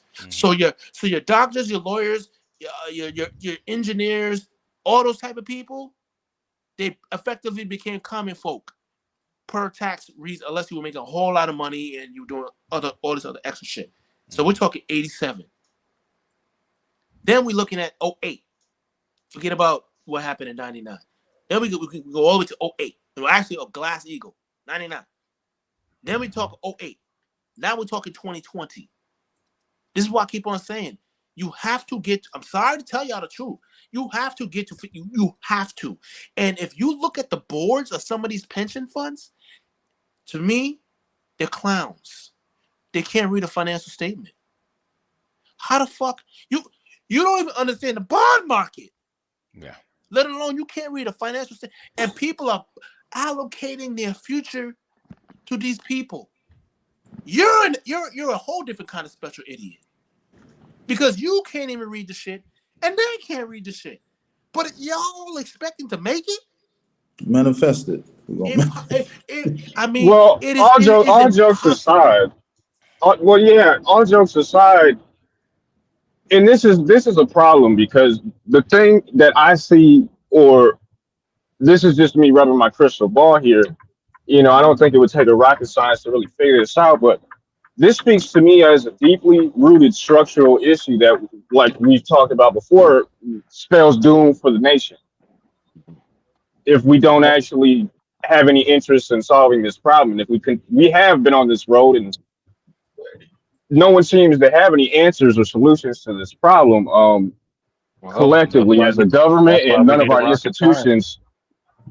So ultimately, what this means for the future of anyone trying to build and establish themselves with children here, it puts them in a very precarious situation, let alone the individuals that, are below the 10% mark of the past that has now recently become 5%. So in other words, we're in deep shit right now. How do we solve this problem? Would you say? Do you foresee any solutions at the policy level, or at an institutional level, or a structural collapse? Because I'm pessimistic. Vote for a plumber and a rocket scientist. We don't know. Exactly. I mean, me personally, I think because we're still going to be a superpower, so it's not going to be this total collapse. I think we'll be something like what you see happening in Europe. And I don't know exactly what it's going to look like because we're still going to be a superpower. So we're still going to be a superpower. We're top 3. I wouldn't even put us in top 3. I mean, right now we're who's 4? Yeah, who's 4? Who's third? It's America, China, Russia. Yeah. Top 3, not number 3. I'm talking about across the next 50 years. I don't see it. Well, we're talking about now. You can't predict. Okay, now, I will grant that. Yeah. Yeah, because I think in the next 50 years, it's probably going to be Russia, China, India. Could be. Mhm. In 50 years, I think by the time 50 years rolls around, I think you'll see Africa. It better be a like, fucking like, African like two. country. Yeah. It better be an African Well, country. They got a birth rate. As a continent, I think it'll be the whole continent. African Union will probably be two in that region. Let's have to get it together. I just don't have that much faith in Africa to get it together. The thing is that they're on a timeline and a scale that it's almost impossible for them not to hit. Okay. In my opinion. You telling me you don't believe? You telling me you don't believe in the powers of the Black Complex? I probably won't be around when it happens, but that's my prediction. If that happens, then I'll be celebrating. Yeah. You know what? Hey, There's you one for me. You know what? I just got to say this. Which African country has the best figures, both in economics and women? That's a good question. That's the damn Best good. figures. Nigeria has more potential. Angola has way more money than nobody actually talks about. They have a ton of money. Okay. They have a ton of money. Yeah, they own like 30-40% of Portugal. They have a ton of money. Yeah. Oh snap! Yeah. They people don't talk about Angola because they're under the radar. But Angola owns quite a bit of Portugal, man. They got a ton of money. Nobody talks about it. Yeah, y'all gotta remember, man. A lot of African, countries have been keeping up. Those palm hand countries over there. Yeah. I knew about France, but when was the last time you heard Angola have issues? I listen to that music all the time. And that's the thing. I don't pay attention to the politics. Probably about It's been about 30 years. The last time you heard Angola have any issues because they got a ton of money. Nobody knows. Yes, I mean, especially after what's his name, Jonas Savimbi Pat was killed and everything. Yeah. Yeah, Hey, BGS, I just thought about this because we got about 10 minutes, y'all. So go ahead. Damn, somebody open up a stream. Shit. That's the part. It's late, man. I don't know nobody want to open up a stream this late. It's late I'm here. I'm just fucking with people. But it's funny because of thinking about the Iranian president thing, and I'm just thinking to myself, like, is that a response to a certain country? No, I'm looking at the stuff. Either one or two things. Either it's a true accident or it's internal. I don't think it's external. I think it was because who really runs that country is the Ayatollah, and I'm just thinking they're not. The nice thing is they put you under house arrest. The bad thing is they disappear you. Well, that can happen to anybody. But what I'm understanding is that it's either one or two things. Either it's a true accident, which is what they're reporting, or the conspiracy people saying it's internal. So I don't know which, but it has nothing to do with the certain other people outside of outside of Iran. Hey, your new president, don't fuck up. Okay. Every couple of days, something new, man. Yep. Oh, man, this shit happened a couple of days, like a couple of hours, man. This shit happened. Jesus Christ, man. I can't keep up no more. I used to wake up at 4:30 every morning to watch the goings on, man, for like 2 years, man. And this stuff is happening so fast, I can't even keep up. This is free fall. Yeah. Yes, to sum it up, you're pretty much like Bernie Mac, man. You're just sick of this shit. Yeah, I am. I thought it'd been wrapped up, man. But the thing is, it's actually accelerating because they put so many cards on the table and push them over cliffs. So now you're getting a free fall. I mean, anything can happen, man. The biggest thing that lately happening, it was something I've been telling you guys for years, man, is that China and Russia is trying to formalize their alliance. They actually came out. We're actually married. Okay, so it's American convenience, but nobody really got happy. That's American necessity. Okay, but it's been that way for a long time. Hence why I said it's American convenience. Which really what it is that which Xi made that trip to Europe, talk about the Ukraine war, right? And everybody's been trying to tell China to stay out of it. Now this is a formal thing. We're in it. We've been in it, and we're going to stay in it. So you mess with them, you mess with us. Yep. What's happening? There you They go. basically they G checking niggas. Man, hey, man, look at what happened in Europe, man. They got G checked like a motherfucker, man. I mean, goddamn. they put the Wagner Group on the same fucking base the United States military, man. The United States did not say shit. Okay, that's a G check. Okay? You know who he reminds me of right now? That Who? He's Bane. That scene where he's talking to the attorney, I think. Yeah. He said, "Do you feel in control?" That's Yep. that's G right now. Salchi, you said it wrong. You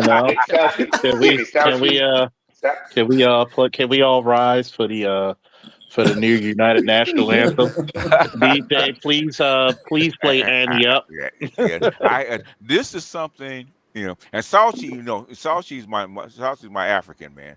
This is something that I knew was coming. I never thought I would see it like this. Okay, where Africans can actually do shit and fucking get away with it, man. And Oh bold, yeah. and bold with it, man. What Niger did, that was fucking bold. I said, "Ooh, shit!" I had to cringe, like, "Ooh, man, I don't know if I would do all that, boy." And Salchi probably back there with a drink, laughing his ass off. Yep. I'm just saying, please don't fuck it up. Please don't fuck it up. Please don't fuck it up. That's all I'm saying. Please don't fuck it up. Yeah, more like the WNBA and going right now with You know what? I had you know what's it's funny, BGS, that you mentioned that, and one chick, one of the chicks I talked to, she was a college basketball player. She thinks that some of the stuff I say is sexist. No shit, Sherlock. So I told her, I said, look, number one, shut up. Don't just at least shut the hell up and just let me speak. I said, why don't these bitches actually fuck around and just ride the wave? You didn't get, and even she admitted it. They didn't get this much press since the league actually started. I mean, outside of a championship game, WNBA has never sold out an arena, right? Yeah. This chick, 3 separate arenas she has sold out. Now, not the little ones, okay? We talk about the big ones. The Barclays Center holds like 20,000 people, right? Yes. She sold out the fucking Barclays Center, okay? And it's extremely rare that the Barclays Center gets sold out whenever the Nets are playing. The only time it's usually sold out is when you have either UFC or when the WWE is in town. The thing is, I was looking at the game, right? And I was looking, they were shoulder to shoulder. It was a real seller. I said, damn, okay. But the thing is, these chicks are complaining. I was about to say, they're gonna fuck it up. They're gonna fuck this up, and I mean not in a good way. Hey, what is it? Let me play it. That's why I got it, right? How do you fuck that up? How do you fuck that up? Wow. I like that voice. I like how he does it. Oh, yeah, I got to send Charles the clip, but yeah. Oh yeah, you got to send me It that. sounds like Dave Chappelle the way. How do you fuck that up? Yeah. Every time I look at the chicks can play, and because bitches are catty. Yeah. And they don't think long. She's like, well, it is sad because she's like, you know what? Damn, you do have a point. I said they're gonna fuck it up. I said they are gonna fuck this shit up. If those bitches stop being jealous, number one, you had 20 years of the fucking lesbian league. A good 10 of that, your best player took her titties off. You think people want to be invested into that shit? One of your best top players literally sat in Russia for like how many months? Yeah. And because she couldn't stay off the weed. She couldn't stay off the weed and was stupid enough to book a flight on her own behalf. And think about this. It takes a white woman to save a mostly black female league. God damn. Well, the thing is, you need a rainmaker, and if her game was suspect, I would agree with you. But the game is not suspect. Yeah. Go ahead. Orange Man's gonna bring. Orange Man's gonna bring that up in the debate. You traded. You got an NBA player free for a terrorist. Oh God! Oh yeah. Well, the game, man. I mean, Orange Man has a lot to talk about with this. Today. Oh, he's going. I don't think he'll get it all in. He's gonna be destroy Biden, man. It's too much. Oh man. my God! He got too much material. It's too much to talk about. Yeah. Are they going to debate? Yeah, they got. He agreed to. Holy shit! June. Yeah. So that means he probably will they probably can't convict him in time. Good. Agree to a debate. I mean, they weren't going to convict that man anyway. I said that all along. They are not going to convict him.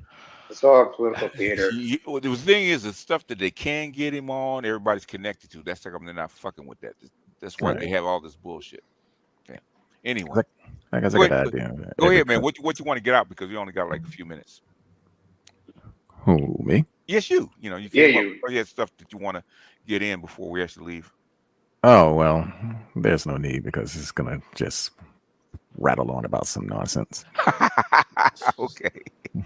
Nigga, speak your piece, nigga. Take that, take that, take that. Yeah, because we're at 3 hours right now, and this is like a random stream. You know, Charles, stop doing the Harlem Shake. out of pettiness and frustration. Okay, which I don't normally do, but you know, I felt petty bone struck. Okay, so that's why we have a stream. I hope you guys enjoyed it. I've been You being petty, nigga. You being petty. Hey, Come on, man. You know, I said that at the beginning. I am getting tired of hearing my name when I'm not even there. Okay, the stream's not about me. Okay, it's not about me. Okay, I'm not on the panel. I'm not even in the chat, and I tune in. The first 3 minutes I hear my name. Shout out to Kev when I feel objectified by your male gaze.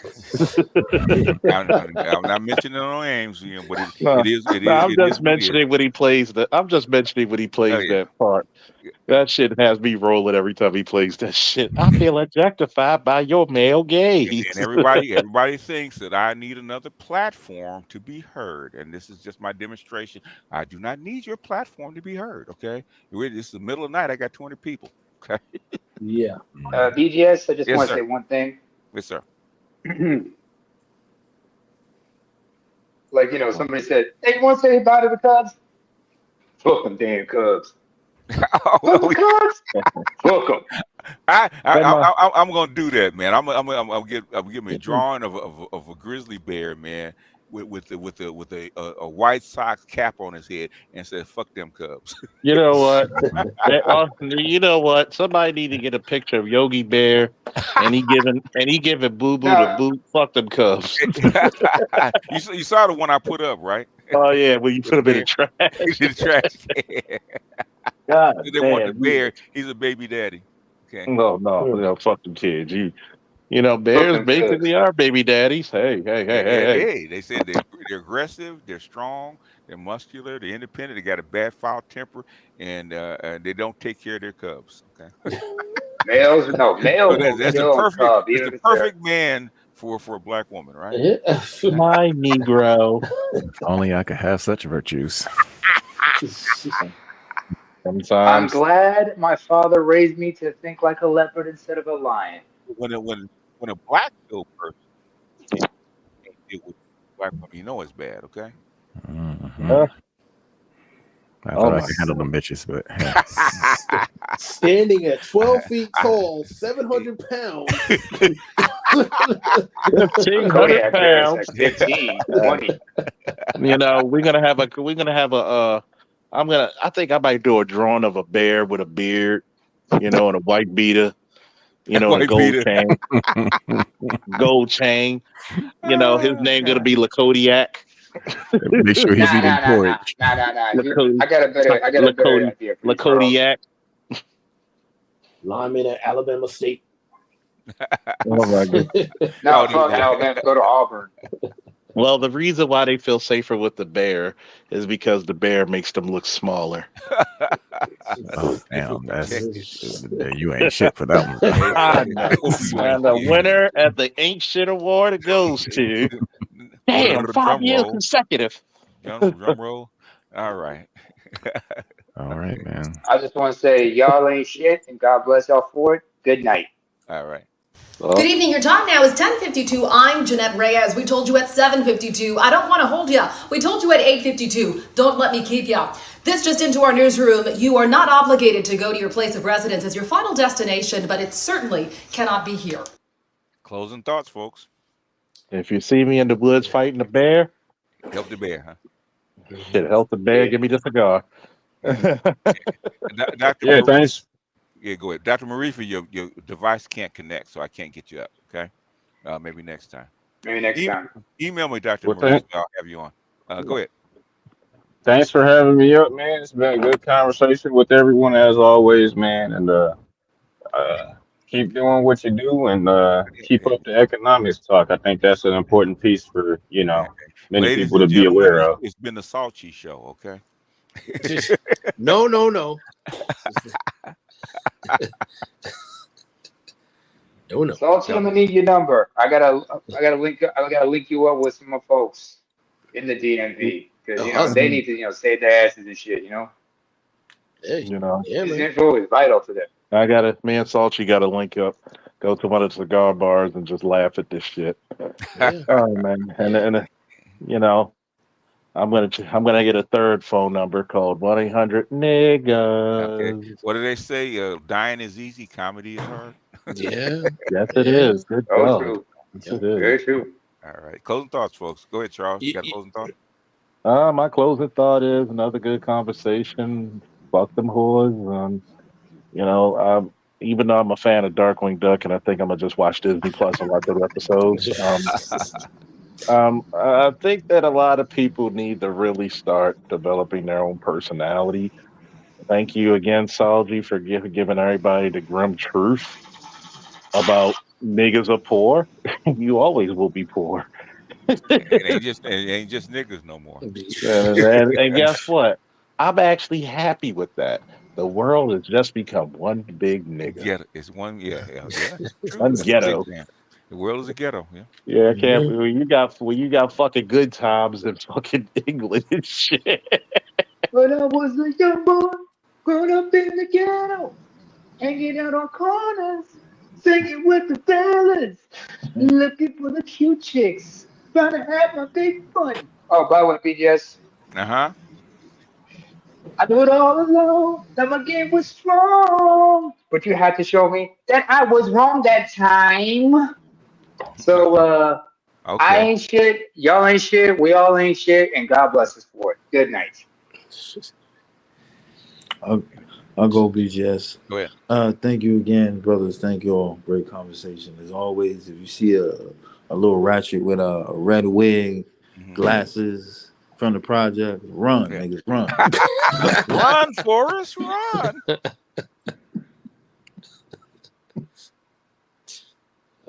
Man, I'll go next. Per usual, appreciate you, BGS, man. Don't let these Negroes kill you out here, man. I'm trying to go stress free, man. Yeah, man. Some people just gotta be left behind, man. They can feel however they want to feel, man. I mean, if as far as I'm concerned, if you're a man, you're just supposed to look at the facts, man. You look at the facts, you look at the results. That's it, man. The sources. If you can't do that, okay, you're questionable. We try to be as accurate as we can. Exactly. What's going on, Dr. Marifa? Hello. I don't know whether you can hear me. We can't hear you. Can you hear me? Yeah, we can hear you, but you got something going on. Yeah, sorry, my connection is patchy. Okay. Yeah, I'm calling in flight. So, just listening today. I'll be very brief. I appreciate the discussion. It's got a lot of learning, and also been following, as you know, what has been happening in Iran and Beijing and Slovakia. And you mentioned that a little bit, so yeah. So I hope to catch a better stream when my connection is a bit stable. So I just wanted to appreciate you for the conversation today. Yeah, well, we try to be accurate as possible. Yeah. And pretty much we've been, we haven't been spot on, but we've been close. Oh, you're very close. Yeah, I can confirm that. Well, yeah, you would know because this is your business. So, yeah. You probably got stuff that you know. Some would say that you probably know stuff that you can't tell. So, but well, we'll find out. We'll find out in a couple of weeks. Yeah, it's just. Yes, somewhat. It's just unfortunate that sometimes the Patreon catches me when I'm having my other, work engagements and stuff. So that's a bit tricky. Just, but what I can say. Yeah. Just all you have to do, email me, man. We'll set something up for you. You know that rocks with your time. No So problem. just let me know. Yeah. But go ahead. You No want to problem. finish up? But I You got appreciate about you. I appreciate you, Charles, as well. okay. All right. Yeah. That's it. I just wanted to appreciate you for the conversation. Thank you very much. I appreciate you, man. Don't be, like I said, don't be a stranger. Sure. Sure. Okay. All right, little Maple Leaf, you're next. No. Going once, going twice. PK, got something? No.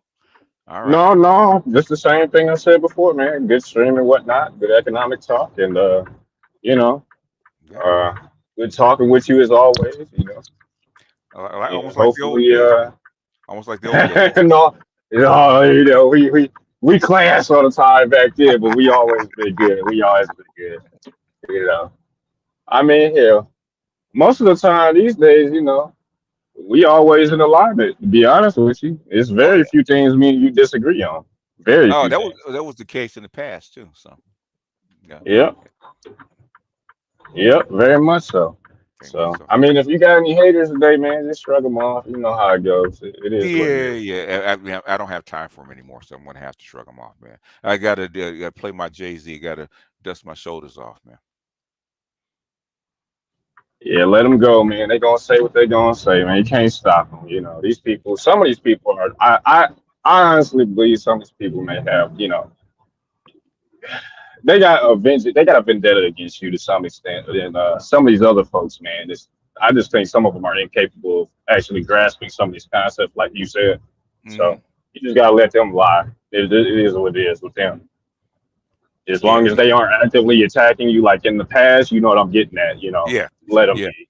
Let them be. Yeah, that's what I'm gonna do, man. Let them, let them chase their own tail.